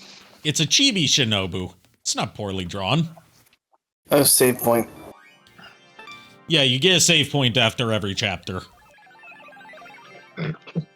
Man's got to poop after killing a robot. Yeah, he needs to drop it. He needs to drop a nice save. Okay, I'll have some coffee. Yeah, I had some coffee earlier too. Your guest has arrived. I only have one cup of coffee because otherwise, if I have more than one, it does murder on my digestive tract. The Emperor of the Night. I had 3 like. Hey, Shadow Dragon, how you doing? That's not what I meant. I was hoping I could be of help. You wanna help? Then sit there quietly. All right, here's our next target. Black Knight Direction.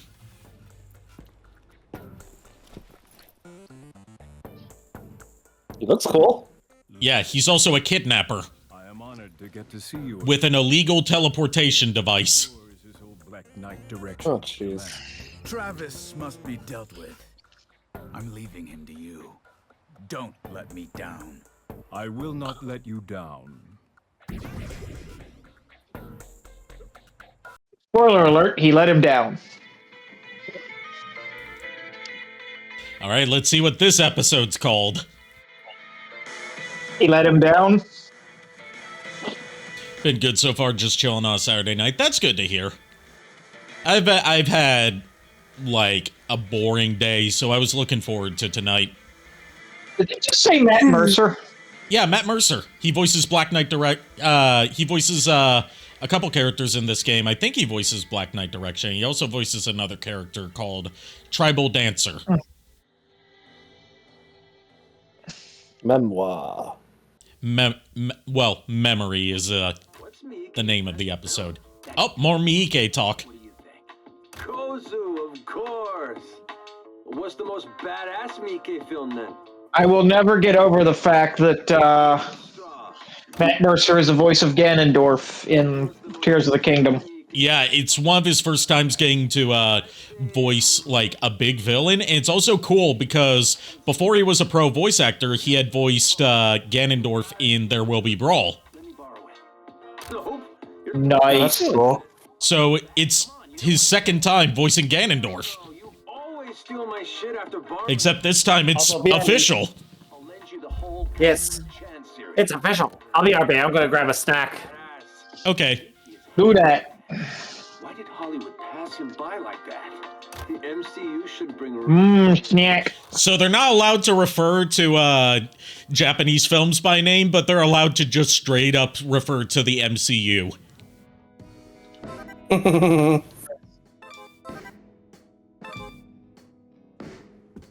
Because Japanese copyright law is weird. Time to give Jean a treat. Sorry, that's not the treat. That's taking a picture of her. Aww. Who's a pretty kitty with a disturbingly deep voice? You are. Yes, you are. Look, Jean is just channeling inner Yoruichi right now, okay? Here's a couple outfits that we have for Travis. We've got the jacket off look. We've got the outfit from the beginning of the game. And we've got this one that we got for beating Gold Joe. Nice. Which is a collaboration with the Japanese fashion company Glam, who the VTuber Fifi is currently doing a collab with. My first time hearing Matt Mercer was Jotaro Kujo, and hearing his voice as Hit in Dragon Ball Super, which is better than the dub Hit had in Xenoverse 2, lol. Yeah, in the Xenoverse 2 voices for a lot of Super characters are weird because Super's dub hadn't gotten to that point yet. So it was a lot of these guys' first time voicing the characters, and they hadn't figured out how they should voice them yet. So you get stuff like Sean Schemmel's Goku Black voice having like an inexplicable British accent.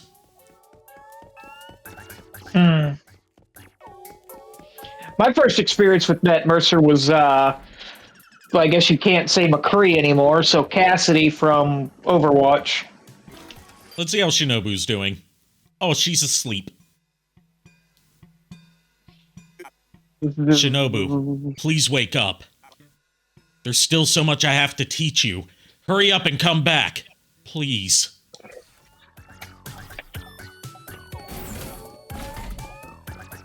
See, Travis, even though he and Shinobu are officially not a couple and it's confirmed that they never would be, he still cares for her. Kind of like a little sister. Yeah. There's also, like, a recurring thing throughout No More Heroes that's important to understand about Travis's character. He hates having to kill women. He will avoid it at any chance he gets.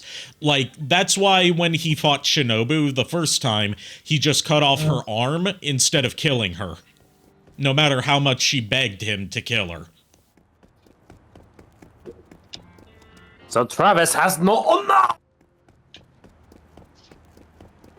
And, the time he killed Bad Girl was because she was about to kill him. So he only did it out of self-defense. Yes. Yes. And he refused to kill Holly Summers, number 6, in No More Heroes 1. And as a result, she took her own life because she viewed it as dishonorable to not die in battle. And in No More Heroes 2, he refused to kill... God, what's the college girl's name that challenged him? The bonus boss. I can't remember her name right now, but he just knocked her out because he didn't want to kill, like, a 18-year-old college student who was also a girl. Anyway, I want to see my daddy. Where's daddy? Charlotte, if you want to see your daddy's afterimage, then this anime might be what you need. Not going to attempt to figure out what that says. Gesundheit. It'll totally make you cry. It's about these super manly men who only know how to live like super manly men. And seriously, it's just so damn manly. Manly. Kimmy, yes, Kimmy Howell. That was her name. I wasn't even looking at the screen when he said manly. I was thinking like, yeah, that just makes sense. He would say manly. So it's confirmed that Travis not only likes Moe Blob shit and like Lolicon shit, he also likes manime. So he would probably like JoJo's Bizarre Adventure and Fist of the North Star.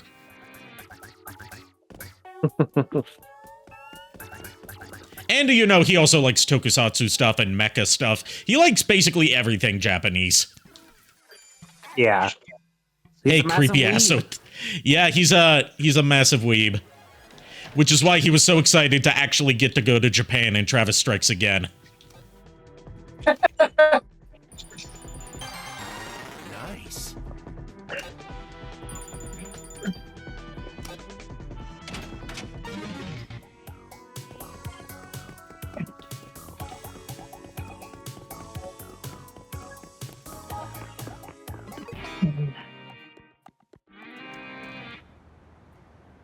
All right. Let's, okay, we have to go to the Thunderdome for, our next, mission stuff. Okay, the Jane icon is cute. Yes. What can I say? Travis loves his kitty. He's had her since she was a kitten and raised her well. Yeah, so I guess he wants to pet the pussy. Yeah, no, that was a bad joke. I know, I'm sorry. Why? What? Why?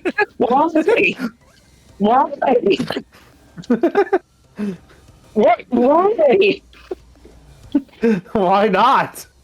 JKR, go to the timeout corner and think about what you've done. See, even Shadow Dragon agrees. Yes, that was bad, I admit. I finally admit it was bad. Also, you'll be happy to hear that I finally started watching a show that I only got to catch glimpses of as a kid. Batman the Animated Series.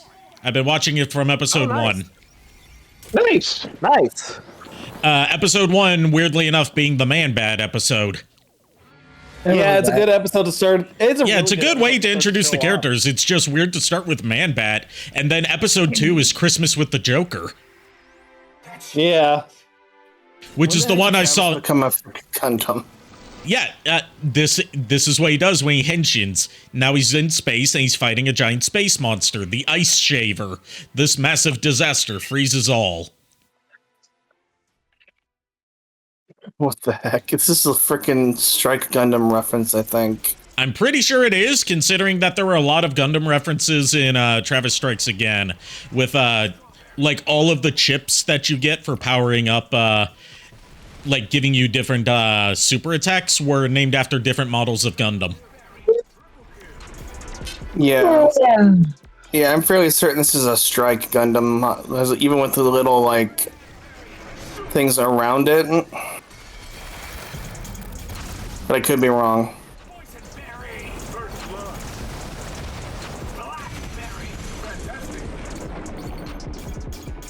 He also had his own.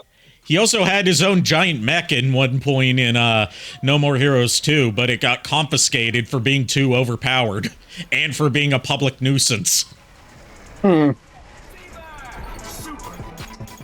I'm not joking. He had a mech fight for the second boss fight in the game after the tutorial, and then so he can never use it again because it's just too game breaking for him to have access to a giant mech with its own beam katana and missile combos and stuff.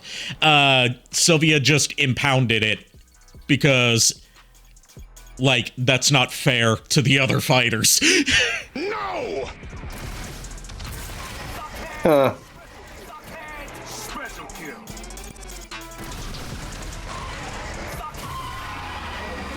Fuck indeed. Fuckhead seems to be Travis's favorite insult, considering it's a recurring line of his. Isn't just for show.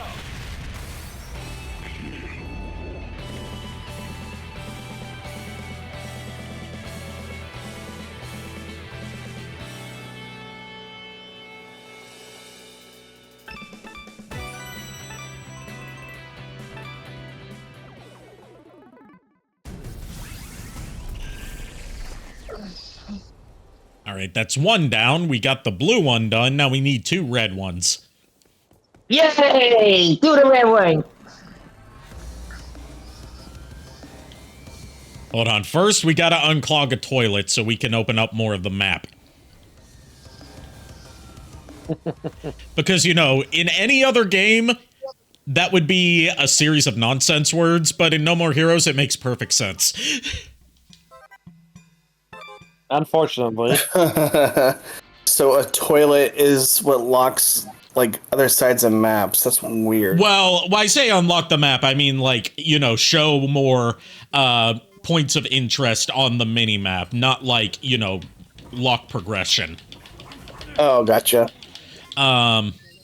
Think of it like, you know, radio towers in your standard Ubisoft game.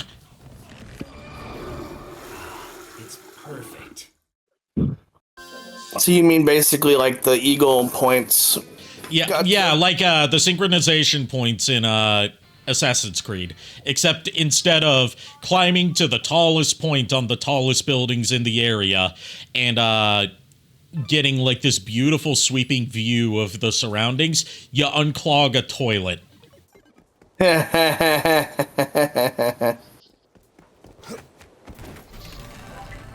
Nice. If somebody to unclog a toilet, we'll just send for it to do it. Or, and hear me out,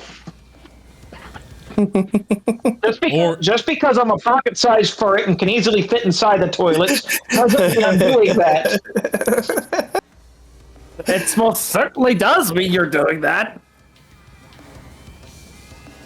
Why don't we use the bomb? Because unclog the toilet. That would destroy the toilet. Yeah, you can do it without blowing it up. Thanks, Miles, for stealing my joke before I had a chance to tell it. I didn't even realize you were gonna do it. Oh my god. So many blue ones around here, but we need red ones. I was gonna say, I'm sorry that I was afraid that Jake Carr's gonna blow up the toilet if he... There's a red one. That's why we asked the furret to do it. Yeah, precisely. Precisely!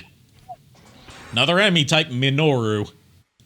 We fought. This is the one we fought in the tutorial. Yeah. Like, you say yup as if you say yup as if you were there for that, Miles. I wasn't. I was gonna say, it's either you unclog the toilet or we stick you on the escalator and make you run there until the next freaking Pokemon game comes out. No. Until a good Diamond and Pearl remake comes out. Take your pick. Like, it was the Furret was on the escalator until the Sinnoh remakes came out. Now it's like, okay, we'll put Furret on the escalator until good Sinnoh remakes come out. Hey, Sheba! How you doing? I see that you're eepy. I hope you've been doing well. Did you, I sent you, like, $20 at, the beginning of the month, just, you know, to help you out with, some of your bills. I hope you got it.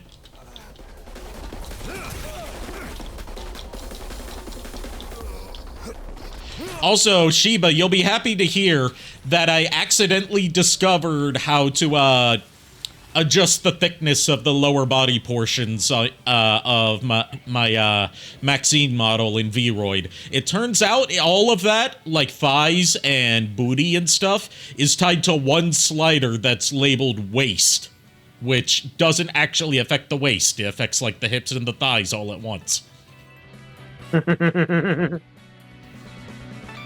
So I'm like, oh, so that's why I never thought to try it. I'm glad you got it, because otherwise I'd be like, where did that $20 go?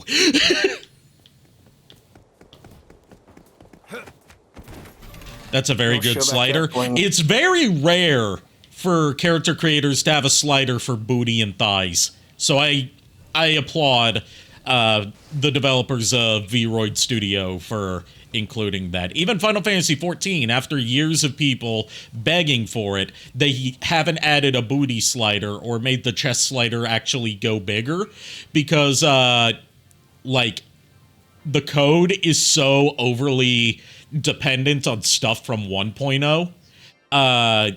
It's like, it's spaghetti code, basically, that if they were to add in new sliders, it could potentially break everything in the character creator. Spaghetti. Yes, spaghetti code. Oh, triple put. He turns invisible. He's a chameleon. No, he's more like he's like a chameleon and a frog because he hops everywhere. Get ready. A frogmillion, gotcha. Yes, frogmillion sounds like a Pokemon. Going back to the Pokemon discussions.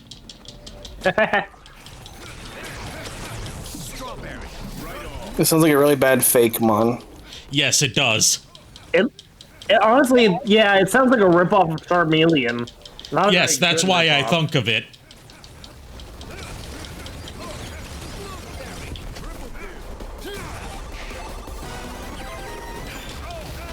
Imagine frickin' Ash back in the day saying, "Oh yeah, I caught a frogmillion." Just like, what the fuck?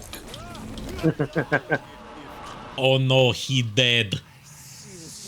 Yeah, the chest hole enemies are a lot of people's least favorite in No More Heroes 3 because the like mines that they lay around and can hit you with oh, I got the bad respawn bonus, which is I respawn with 0 battery power. Oh jeez. Like, as you just saw, they can launch their mines directly into you. So it's like, oh, I guess I'm just dying then. Yep. Like that? Well, fuck me, I guess I'll just die. Well, guess I'll just die. Wouldn't be the first time that Travis has died. Remember, he got decapitated at the end of Travis Strikes Again so he could be kicked out of Mars. Oh, yeah. He got decapitated. Yeah, that was a very weird sequence, even by No More Heroes standards. So is there ways to heal for you if you die? Yes, yes, I'm carrying sushi with me that I can use to heal. Like that. You just press up on the D-pad. I always forget. I forget to do it because this is the only No More Heroes game where you can heal on command. Usually, in previous games, you had to find health pickups, which were pizza. They're just busy suplexing two-headed lizards to heal right now. Yes. Hey, Kier. It just reminds it's me so of... hot here, send ice cream. I picked up some ice cream because it was so hot here today. It was like in the mid-80s. You know what I just realized? That must be nice. Two-headed lizard reminds me of Final Fantasy XIV's new expansion. Which I still haven't gotten to because I'm still in A Realm Reborn. On the free trial. I mean, to be fair, so am I. Well, you're not on the free trial, though. That's also fair.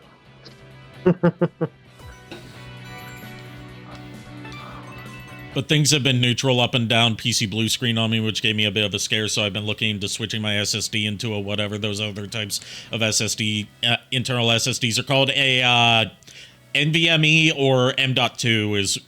They're kind of interchangeable, but they refer to, like, different, like... standards of SSD design, but that's what like the industry is moving towards is M.2 NVMe SSDs. SSDs nuts.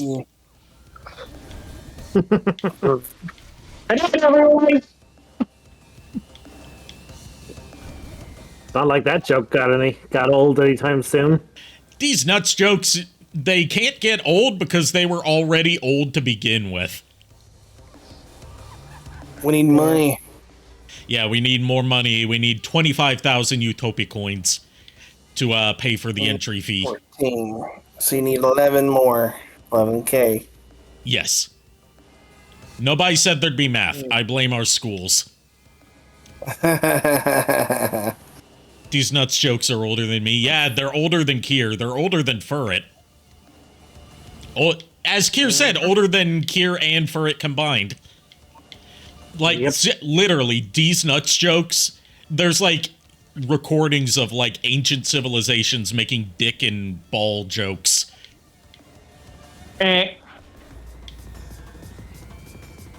Like, the oldest recorded joke that we have in written form is a dick joke.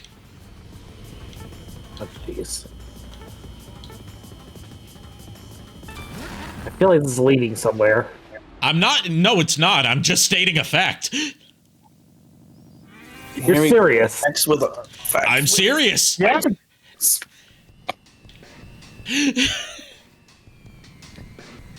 Why so serious? Why not? Why not? Yeah, Pokemon joke. Yes, that was the joke. Anyway, it's time to mow some grass. Because I've done enough unclogging toilets. Gotta mow the lawn. Yep. Yes. And in the Switch version, the lawn mowing minigame has motion controls. Where you turn, like, you twist the Joy-Cons to one of the Joy-Cons to change the direction you're moving in. Makes sense.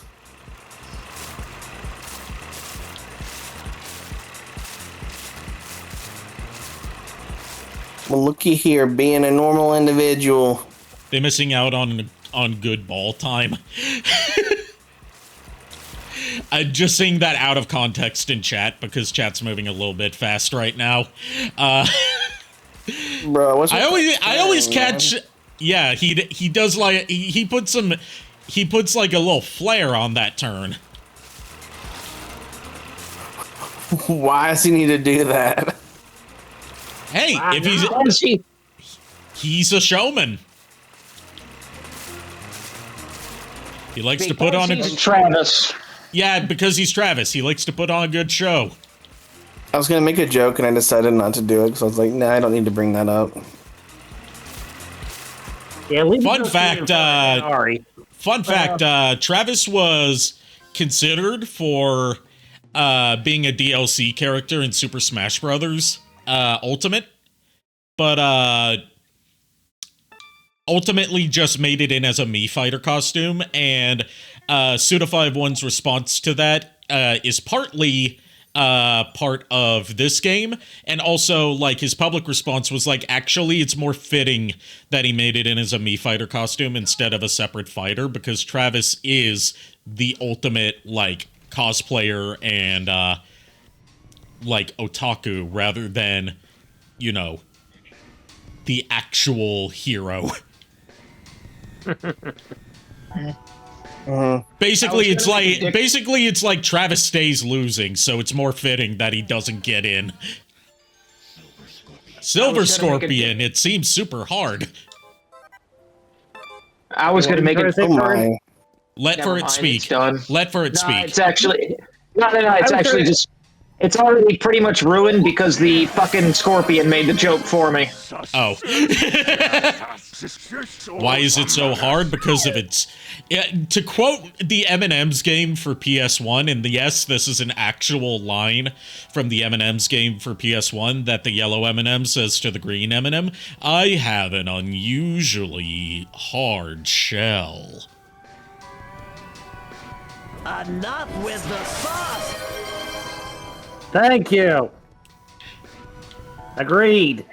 Now, what I was going to say was I was going to make a good dick joke, but it's so hard.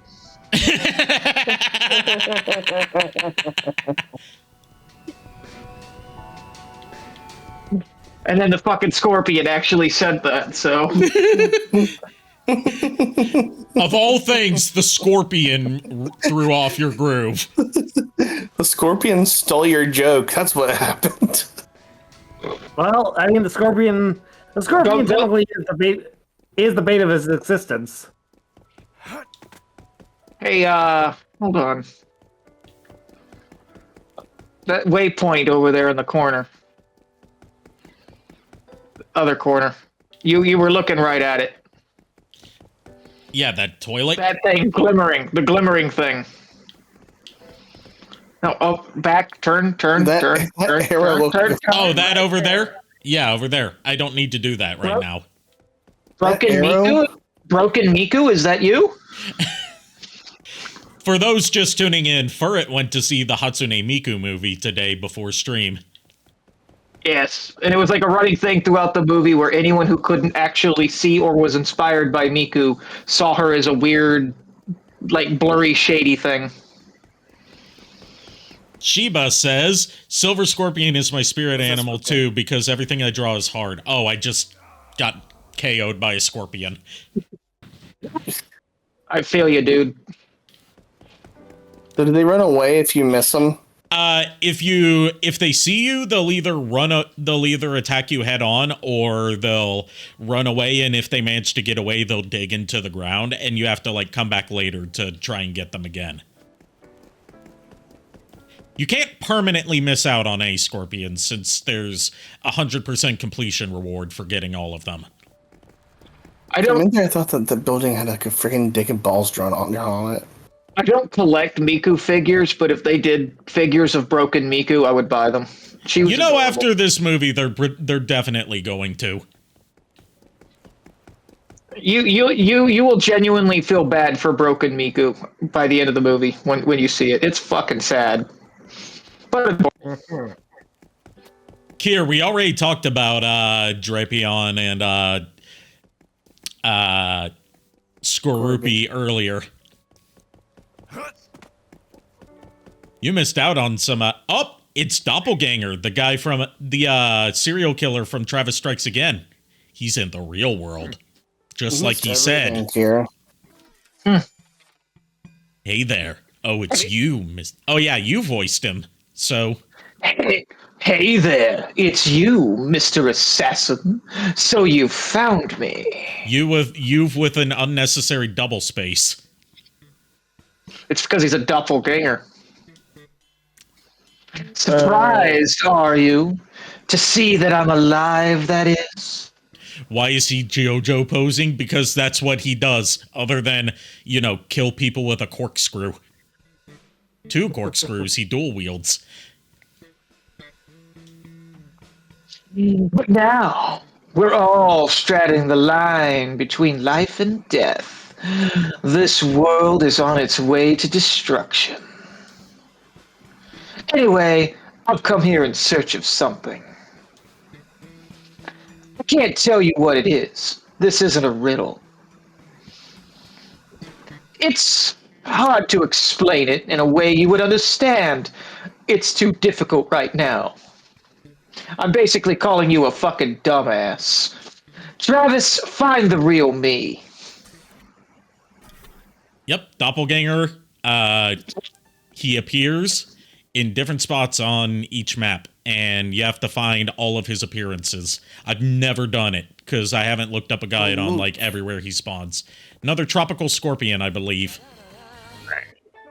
Yeah, you got a tropical scorpion. It smells all fruity. For lemon duty.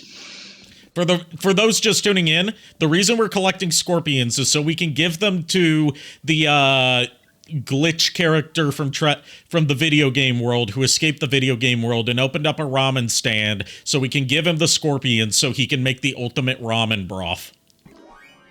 At least it's not Bug Extra that escaped. Yeah, it's Bug Extra, thankfully, is not in this game. Grandpa's words of wisdom. Yeah, no more Grandpa's words of wisdom. Which is kind of sad, because it means now I can't do this. Wait, that's not sad. That's not sad. It means you don't have to tear up your throat now. Actually, I've actually trained my throat where I can do dark, gravelly voices and it not affect me as bad.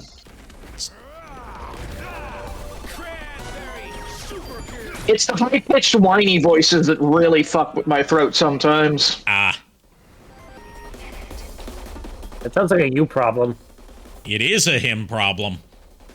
Yeah, it's actually very much is a me problem. Thanks for bringing it up, J.K. Alert.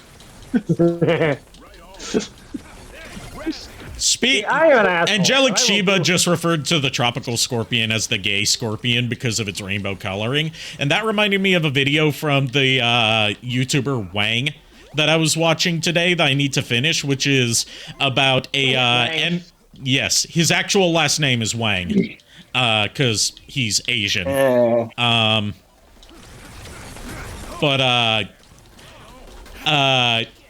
It was about an energy drink targeted at the LGBT demographic from 2004 called Gay Fuel.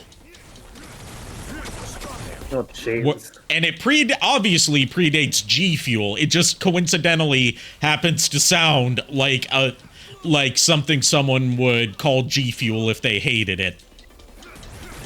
Yeah.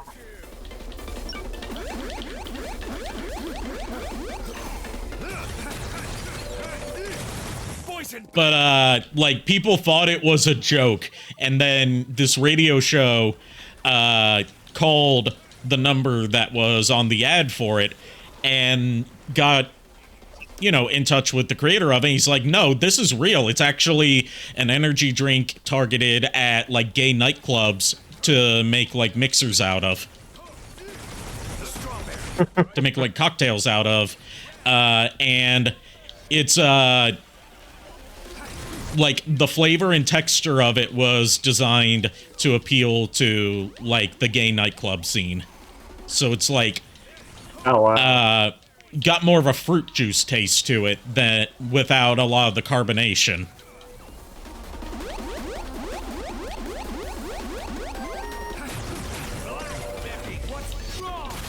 And I wish it was still around so I could try it. And also just so I could say I have consumed the gay fuel.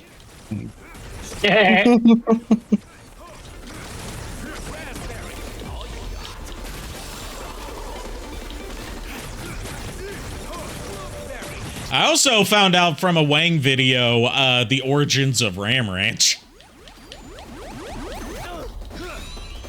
It turns out Ram Ranch was a protest song.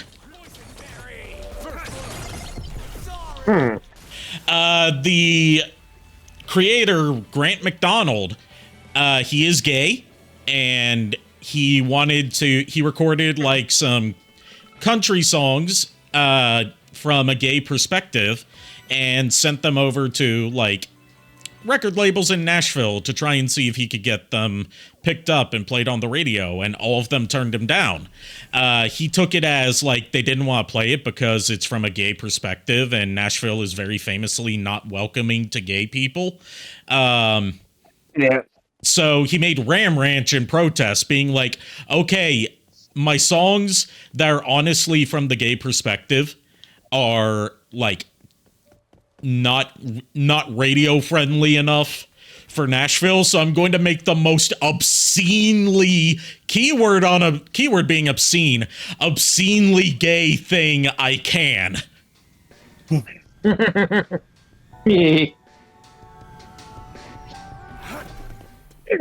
Oh, there's a new kind of scorpion. I gotta sneak up on it so it doesn't sting me. This is I hate that one the most. Oh, God, no.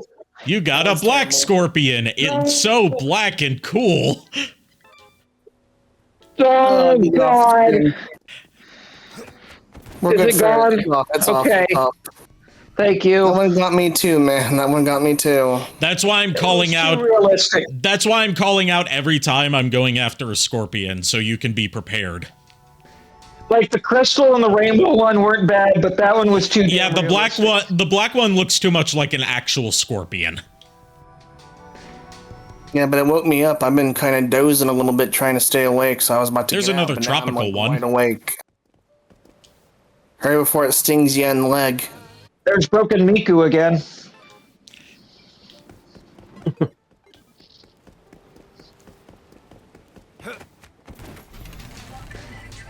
It's okay, Broken Miku. We hear your song.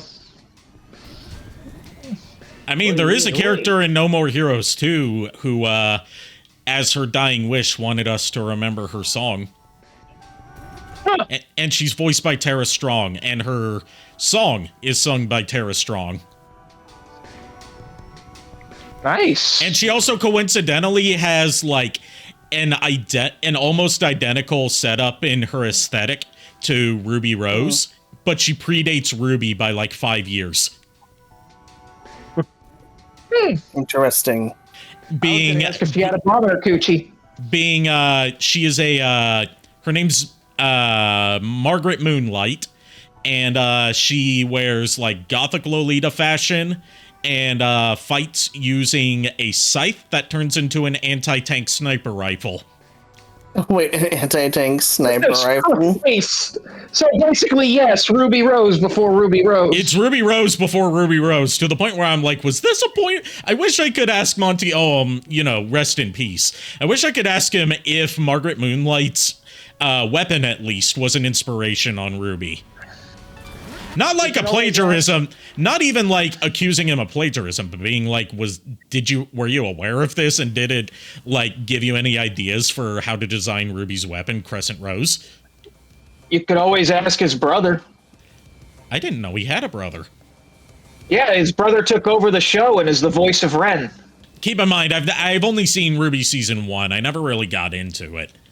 But I just, you know, I respect Monty Oum, the man himself. Yeah. Because he was making high-quality animations before Ruby, before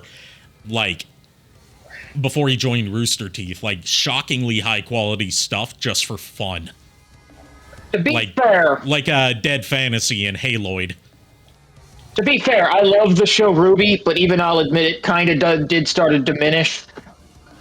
Like, in quality over time. Yeah, I've heard that before. Also, hi Cloud, how you doing? How did Judgment go last night? Sorry I couldn't tune in. I was prepping myself for a big meeting for a secret project that me and Kier are involved in.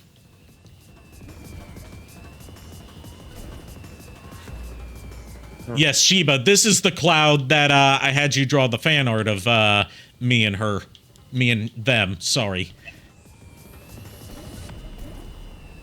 My brain's a little bit fried from I was out of distilled water for my CPAP machine last night, and it was too late to go to Food Lion to get some more because they close at 11. So I had to use just regular water, and it turns out that it makes me wake up feeling all congested and gives me a headache.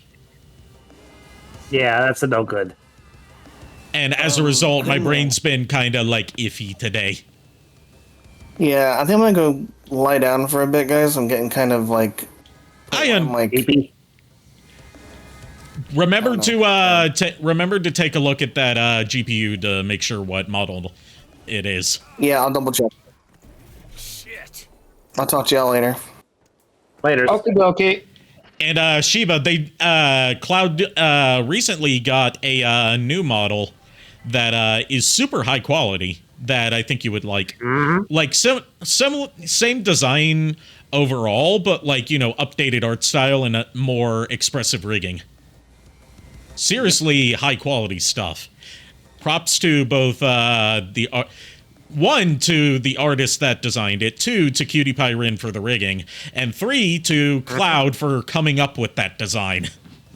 It's a peak design for a, standard human VTuber model, instead of, going all fantasy-like with it. I love your model design, and have since I first met you, Cloud. Yes.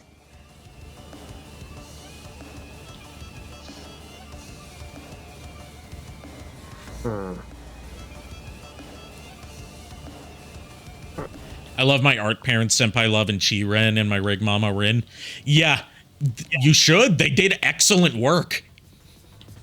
Yeah, I would love to commission Cutie Pie Rin for some model rigging in the future, if I can scrounge up enough money to afford her rigging services. Because, you know, I do be perpetually broke due to being unemployed and on SSI. Yeah. But I might be getting a job soon. It depends on whether I can get into this new film school that's opening up in my town. Yeah, she had to up her prices a bit. Yeah, that's understandable with how, you know, everything's been getting more expensive. You have to up your service prices as well just to be able to make a good living off. Not even necessarily make a good living, but just to be able to make enough for it to be, like, worth the ridiculous amount of time and effort that goes into good rigging. I learned that the hard way when I tried to rig my model. My 2D model the first time, and it came out looking very jank. Which is why I went and had it re-rigged by Nakauji on VGen. I thought about commissioning Cutie Pie Rin, but Nakauji had an option for budget rigging, which is what I went with. Silver Scorpion. That's the one that's hard. And we're off. You like him. Yeah, right now I'm mostly just, you know, I should probably actually take these scorpions back and get some money for them. Yeah. That'd be a good idea. Cash in that scorpion money. Instead of just hoarding all these scorpions, apparently in, like, my jacket or in my pocket. It's a dangerous place to keep scorpions. Anywhere on your person, to be fair, is a dangerous place to keep scorpions. Unless you're Scorpion for Mortal Kombat, in which case you really don't have a choice but to keep scorpions on your person. One of my favorite ironies about Scorpion for Mortal Kombat is when he got his first animality, he didn't turn into a scorpion. He still does it in the new one. Yeah, his name is Scorpion, but they've never given him a scorpion animality. If I remember correctly, his first animality, he turned into, like, a monkey or something. Why? I couldn't tell you. I don't know. I'm not all that familiar with Mortal Kombat. I find it to be very not beginner friendly. That and the fact that even Ed Boon has admitted, oh yeah, the AI in old school Mortal Kombat cheats like a motherfucker.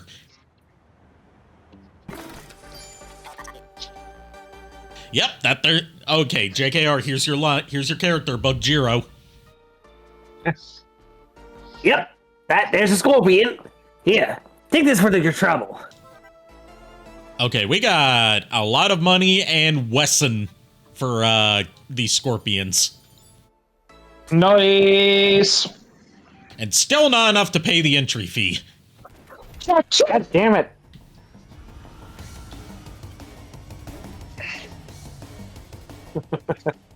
Oh god, everything hurts except for my everything. Everything hurts except for the things that don't hurt. Which is nothing. Everything or nothing. Find out in the James Bond game, Everything or Nothing. I don't know, my left pinky's doing, or my left pinky toe's doing okay. I've managed to beat a couple home console versions of the original Mortal Kombat, and I've beaten the 32X version of Mortal Kombat 2, but I cannot get very far in Mortal Kombat 3. Either the original Mortal Kombat 3 or Ultimate Mortal Kombat 3. That game just cheats too bad. Yeah. Hey! Nice!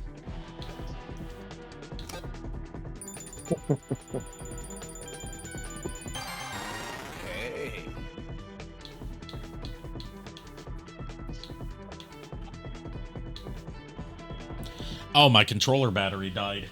Let me fix that. Oh. Ay, ay, ay, ay, ay. There we go. There we go.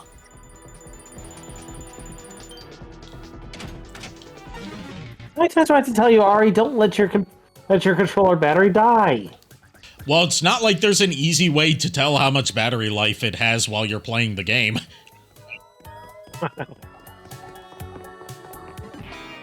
That's the thing I like about some older Nintendo controllers, like the Wii remotes and the Wii U gamepad, is that they give you a visual indicator when you need to recharge it before the battery dies. Yeah.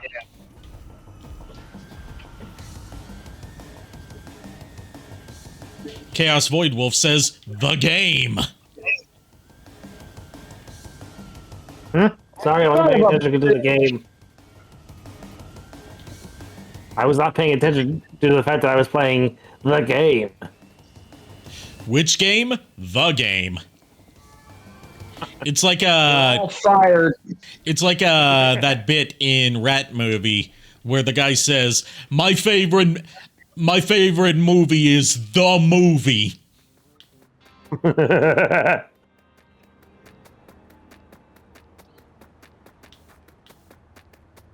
Reminds me of that time I actually put in the server and I said it in binary.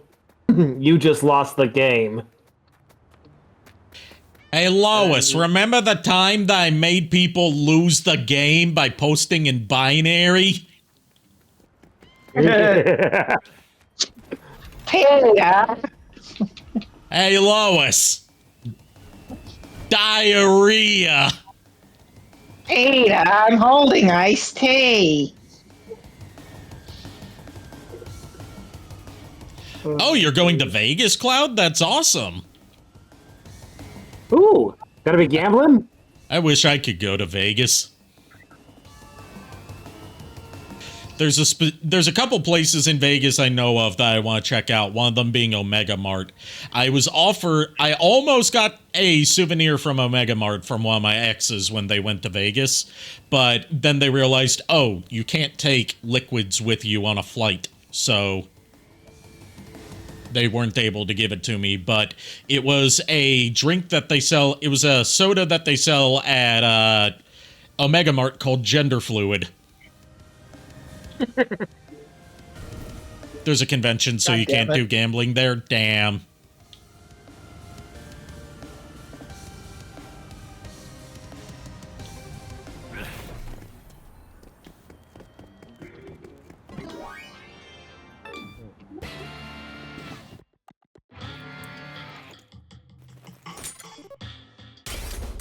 There's also a place there that, like, I might be able to get a free meal at as far as, like, restaurants in Vegas go. It's called Heart Attack Burger. Oh, jeez. And, like, it prides itself on selling, like, the greasiest slop fast food. And if you weigh, I think it's, like, over 350 pounds, you get to eat for free. But you also have to sign a waiver saying that they're not responsible if you die from heart failure.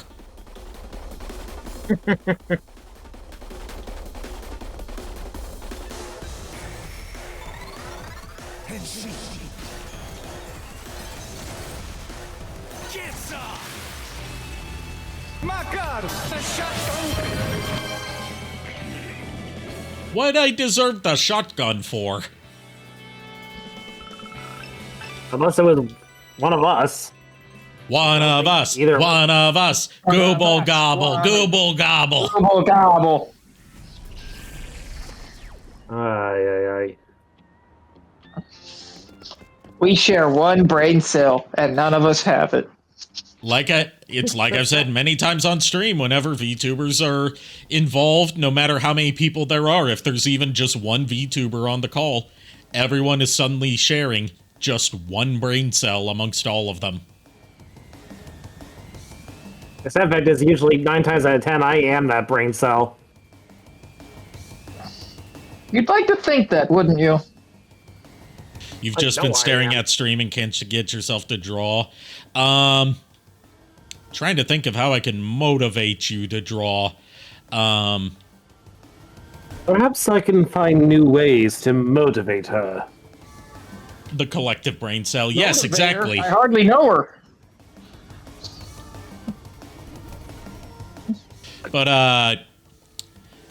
Yeah, I'm trying to think of like a good way to give you a random thing to doodle.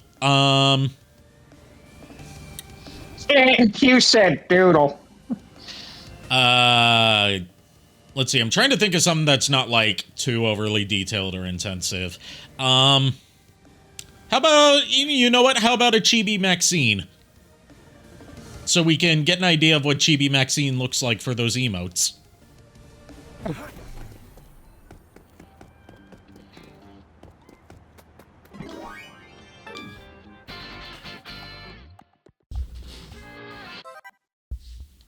All right, time to mow some grass. Let's see how it turns out. I can't wait to see the finished product. I always love seeing your art, Shiba. I love seeing people's art in general, especially when they're like real passionate about their craft. For some reason, my tired ass brain thought you were talking about the grass. You thought I was talking about the grass in terms of like someone's art? It's just you said let's cut some grass, and then you said I can't wait to see the finished product. I addressed Shiba on that. She's my channel artist. Yeah, but it was the context and the way you started the sentence. And the problem is Fur ain't got no brain cell to share at the moment. Yeah, because one of us is bullguarding it from the rest of us. But don't look at me. I didn't do it. I can't help. I can help that I am the brain cell here. Ekum bokum indeed. Did you see that Korone built a new house in Minecraft that's shaped like a dog? I did not see that, no. It's adorable. I would think the door would be adorable. Of course she did that. She likes doing all sorts of cute stuff in Minecraft, apparently. Your door is ajar. Your door is ajar. Weird, it looks like a door. Let that sink in. You IDK a pose? Let's see. What would be a good pose for like a Chibi Maxine? How about like winking and blowing a kiss? Travis agrees. Yeah, see, Travis thinks that's a good one. I don't know why the rankings are represented by bears, but okay. Oh yeah, the highest rank is a tiger, of course, but the lowest rank is a bear. Because you did an unbearable job. I'm not even sure if that's genuinely why, but I wouldn't put it past Suda51 to have that be the reason why. We already established that one of the characters was turned into a Sakura tree just so he could make a skill tree joke. Like, is there any in-story reason for why she did that? No. She just turned herself into a tree. Funniest shit I've ever seen.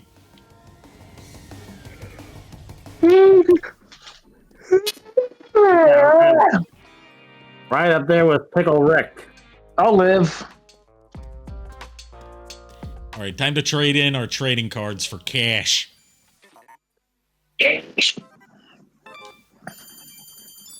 Oh, hard cash. And we've got more than enough money to pay for the entry fee now. Meanwhile, I'm sitting here waiting for Kaede from Onimai to have her figure up for order.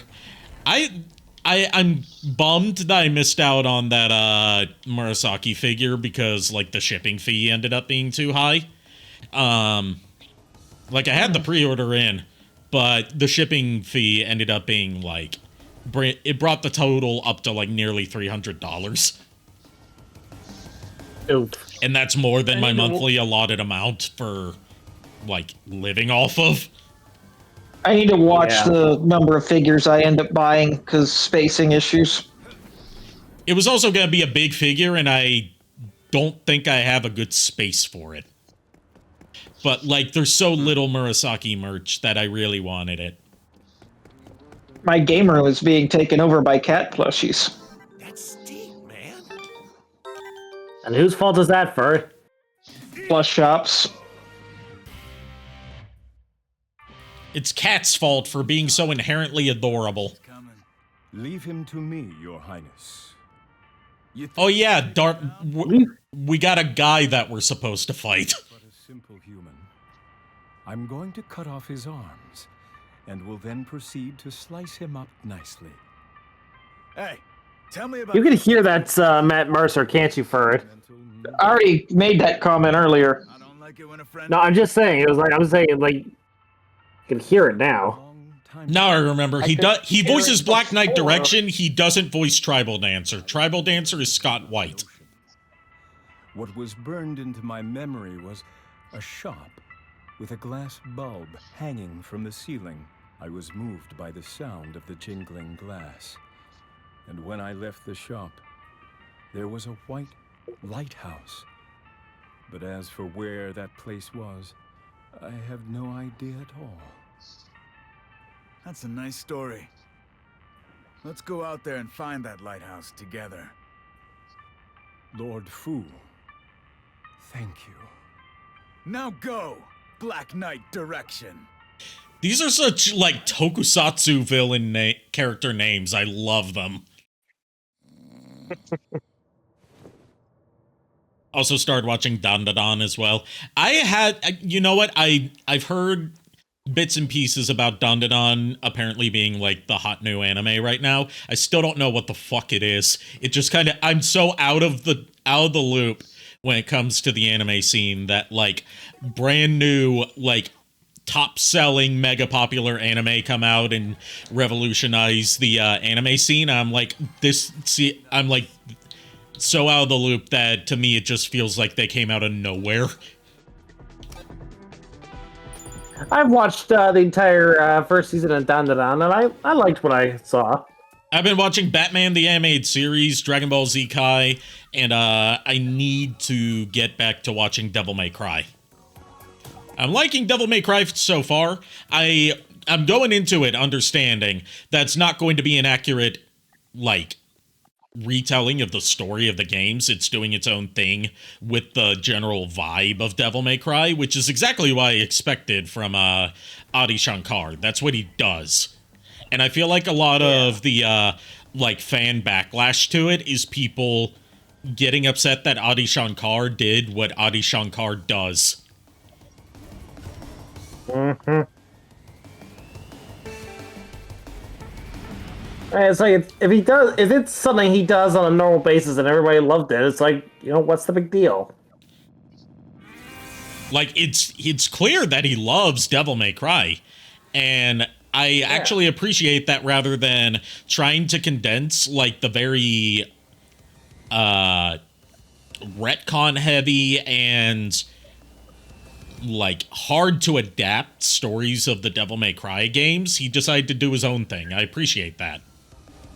Doesn't mean, like, you know, obviously I would prefer, you know, like a Devil May Cry 3 adaptation that leads into adaptations of Devil May Cry 1, Devil May Cry 2, Devil May Cry 4, then Devil May Cry 5. But I also appreciate him, like, being like, hey, this isn't even trying to be canon to the Devil May Cry games. It's just doing its own thing. Yeah, its own separate universe. Yeah.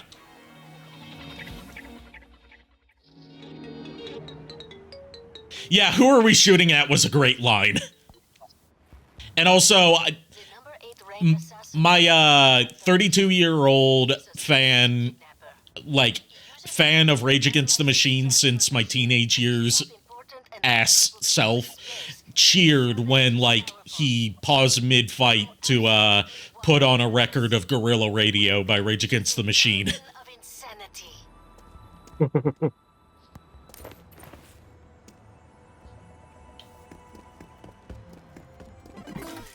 Because Guerrilla Radio is one of my favorite Rage Against the Machine songs. My two favorites are Guerrilla Radio and Bulls on Parade. Bulls on Parade because it's one of the few songs I can play from memory on guitar, including the solo. Which, given the solo is just him scratching the strings, like, to make, like, a record scratch sound, you know, that's why I can do it.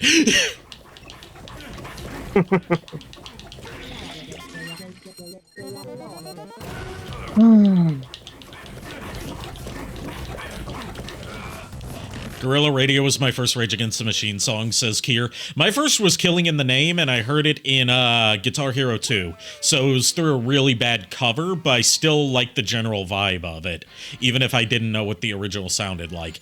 But let me guess, you heard Guerrilla Radio through Tony Hawk's Pro Skater 2, didn't you? Because I believe that's, if I remember correctly, that's the song that plays in, like, the opening FMV of Tony Hawk's Pro Skater 2. I was right.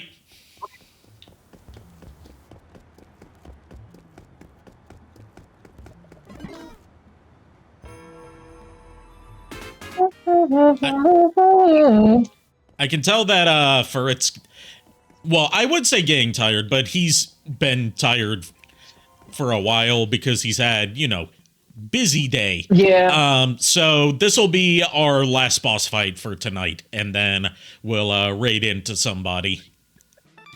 Yeah. I do apologize. It has been a long. No, I don't blame you at all. It's been like a very like boring, lazy day for me. That's left me kind of like, you know, hazy brained and out of it, combined with the pollen here kicking my fucking ass because I'm like really allergic to pollen. Yeah. So I'm like not in top form today. Oh, there's a kitty. Kitty. Kitty teleportation beam. All right. It's a pony cat. Oh, hey, I played all the Tony Hawks too. Hello, fellow Tony Hawker.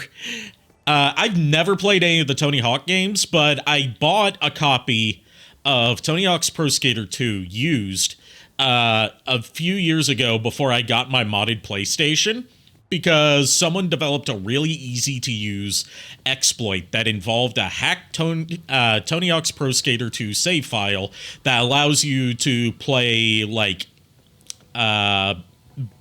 unofficial PlayStation games on a PlayStation without having to solder in a mod chip or take out the disk drive and replace it with an optical drive emulator.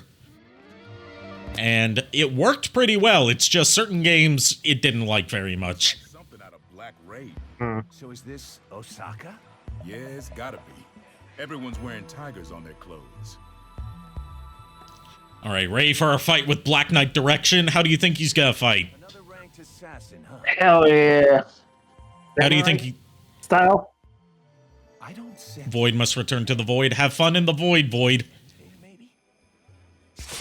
Oh, he's dead. The fuck? Oh shit. Well, Didn't your mama teach you that it is not okay to steal shit? This isn't your scene. I'll be the one to punish them. I got no idea who the hell you are, but stay the fuck out of this. This town's problems are my problems. You're just like they say. I've also This is Tribal Dancer. Look, outsider. Who the fuck are you anyway? I'm from the future. It's a long... He's from the future. Once we do battle, I'll know all I need to know. I won't hold back. Hell yeah. That's what I want to hear. Bring it! Activate Night Reaper mode. Strawberry on the... Sweet! Shortcake!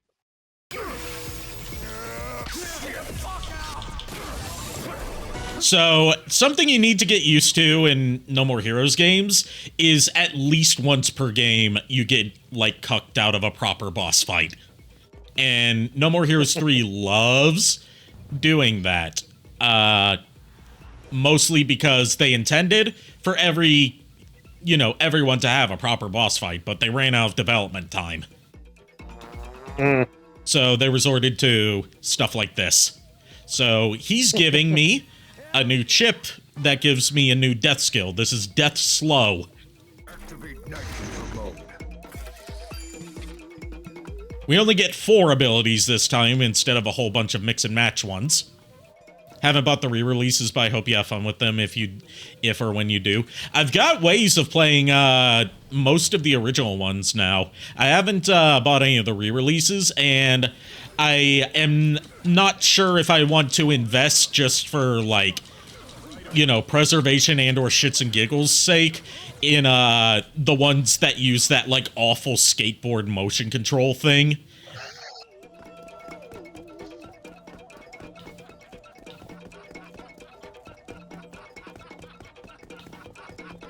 I'm also, admittedly, more or less in a conversation with my friend Phaser Fifth. Oh, okay. How's he doing? They're wanting. He's doing great, but like he's like the biggest Hatsune Miku fan in the world. Not really, but pretty much. LOL. The biggest one you know, anyway. Right, and he's asking me, you know, what group did you like the most, and all this stuff. And you don't know most of these characters, so. Yeah, pretty much. I was like, I like the one with Miku. By the way, you can tell that Tribal Dancer is like a little shit because he always refers to Travis as grandpa.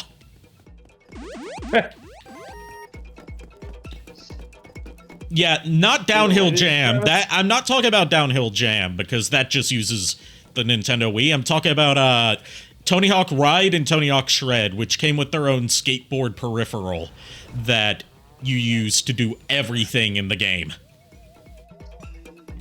And it did not work well. Hell yeah! Activate nitrogen mode. So, is Tribal Dancer like related to Travis? Since he's like from the future. Is he like one of his descendants or something like that? Jeez. I got a thunderstorm rolling in. Oh, okay. All right. If you need to head off, I understand, and stay safe. Yeah, well, it's just a thunderstorm. Yeah, but... yeah. Like, I'm just saying, like, if I abruptly shut off. Oh, yeah, it's like a warning if you just, like, disappear. We're almost done for tonight anyway. This was just, like, tutorializing our new abilities. And now it's for the actual fight. And as for JKR's question, I'm not allowed to answer anything about Tribal Dancer because that's spoilers. You know I can't talk about, like, anything related to, does this character have a connection to this character because... Spoilers. Yeah. But what I can confirm is that Travis is sort of legendary in the future, so he came back in time to fight Travis. Ah.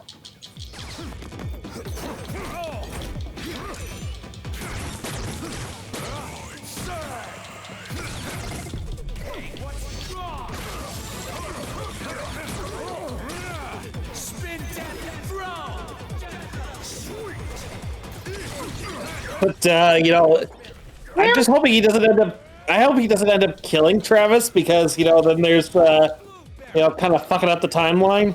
You've created a time paradox! As Colonel Campbell would say. Yes. I hope that they keep Colonel Campbell saying you've created a time paradox in Metal Gear Solid Delta. Hey.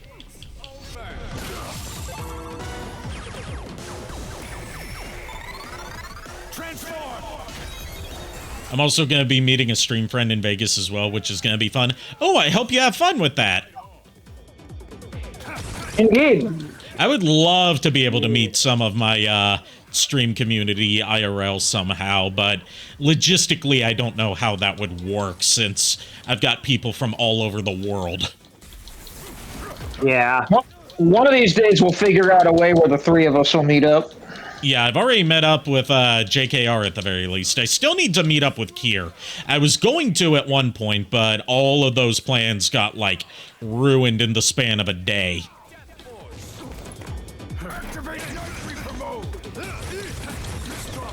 Right on.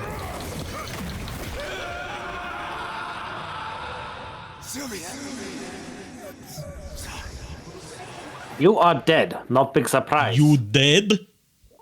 You did it. You do it. You posted the doob in the server fan art channel, the fart channel, as she shortened it to. I hate that you can shorten fan art into fart, but I can't wait to see the fan art. Ooh, I likes it. Now let's do this.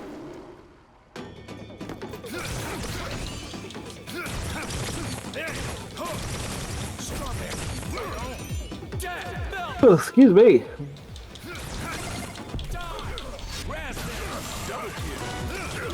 Raspberry.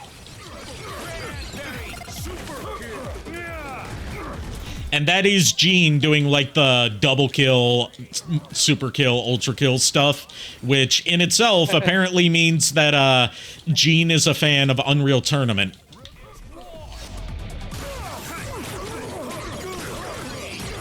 So while Travis is into, you know, retro arcade games and various like Japanese properties, apparently Gene, the cat, is into first-person, competitive first-person shooters.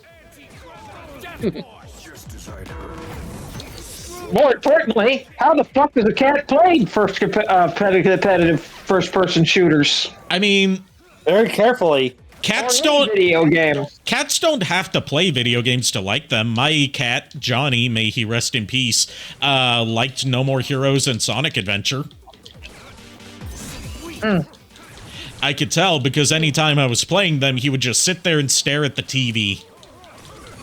To be fair, Yuffie likes Star Trek. And my childhood dog Stanley liked the movie From Russia with Love.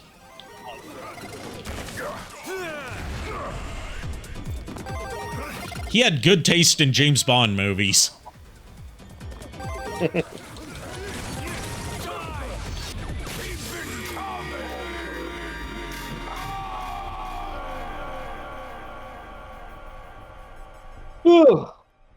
All right, let's finish him off. Not done yet. Blast judgment. That was quick. Over there. Not yet. I miss Stanley too, Kier. But at least I've got Olive. You gonna die on me without explaining all that bullshit? Whatever. You can tell me in the next world. What the hell? My katana won't budge.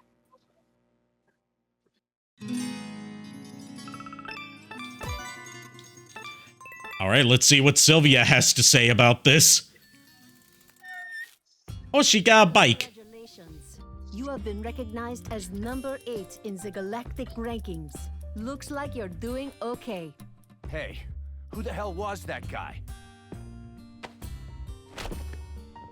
There is your answer. Your body instinctively jumped into action, trying to prevent this kid from getting hurt. Why is that? What the hell do you mean? First of all, you help them out. Isn't that how it works? You are an assassin. What are you doing helping people? Have you ever helped out any of your... Does her outfit change every time we see her? Yes, that is a recurring thing with her throughout the series. The reason is... Is what?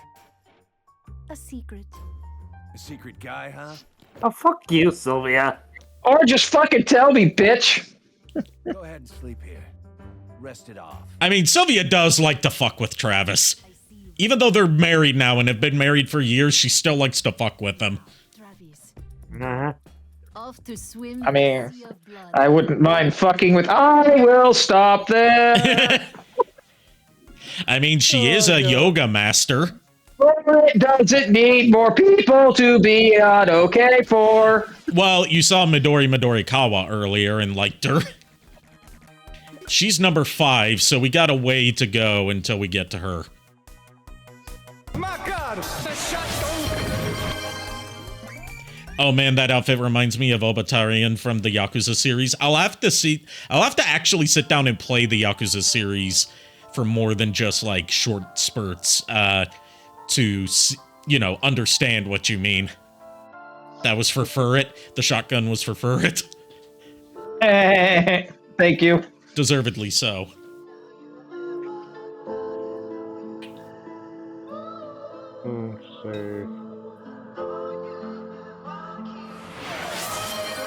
Thanks for the head pat.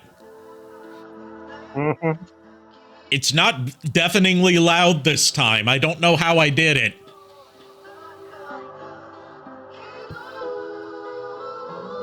Stop choking me!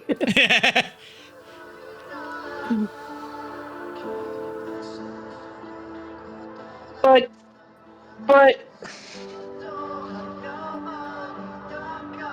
where am I? You're in the void. Void. Also, Homestar Runner came out with a new video out of nowhere a couple days ago to celebrate the fact that HomestarRunner.com has officially been up for 25 years. Oh, nice. It was a new song that they put out, and they ended it by having Homestar ask Strongbad if that means that they're gonna start, oh, I will definitely let you guide the raid, Cloud. But like, it ended with Homestar asking Strongbad if that means that they're gonna update the website more and like come out with more cartoons on a more frequent basis, and Strongbad said, "No way, I'll see you at Halloween." So even they're aware that they only do like a Halloween special every year and then like one at another random point in the year. Which, you know, I don't blame them for. They got industry jobs now and families to feed. Yeah. Bills to pay and mouths to feed. Yeah. Mouths to pay and bills to feed. Asses to kick and bubblegum to chew. For the wicked, money don't grow on trees. And yes, I purposely screw up every song I sing on this stream so we don't get copyright. You're welcome. I don't think that makes much of a difference, but okay. It does. Oh, it does? Why do you think on my stream I always make a point to, like, screw up the songs? Because I don't know what the fuck goes on with the copyright bots at the time. To be fair, no one does. We're just flying by the seat of our pants, or in my case, my dress. In my case, my tail. Unless someone shows up to challenge me, the game doesn't work. In your case, the bottom of your ball thing. Mr. Vanishing Point. Up, next target, Vanishing Point.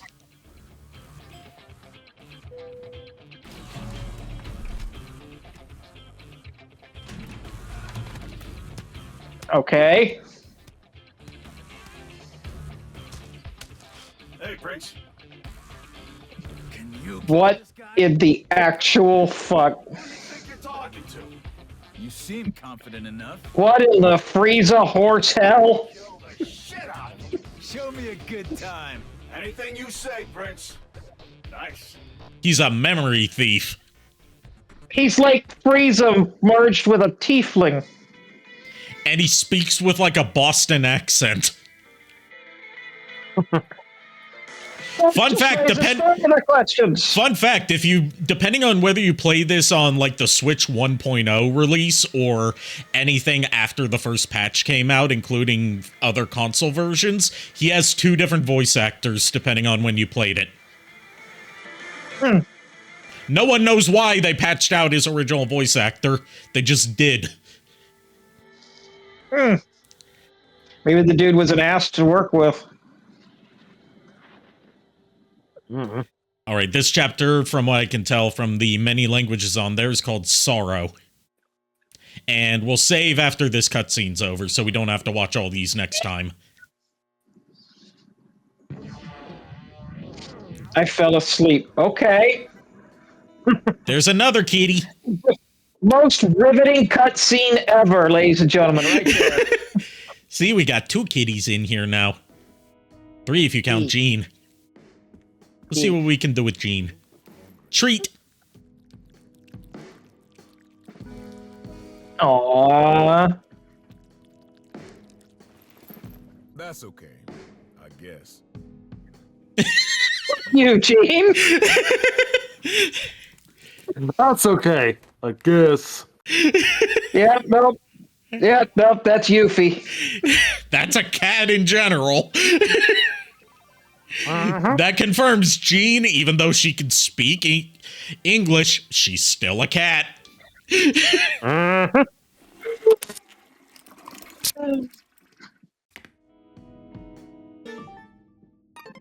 All right, let's exit out of the game and get that raid set up. Eat. Belch. You were surprisingly not as burpy tonight as you've been lately, JKR, and I appreciate that. I can't explain why, but okay, I guess. Also, I will not be able to lean into the microphone for my usual exit because I don't lean into this microphone.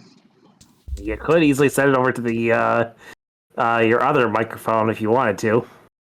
I could. I'm not gonna. All right, Hinataki VT is playing National Park Girls, which appears to be some sort of visual novel.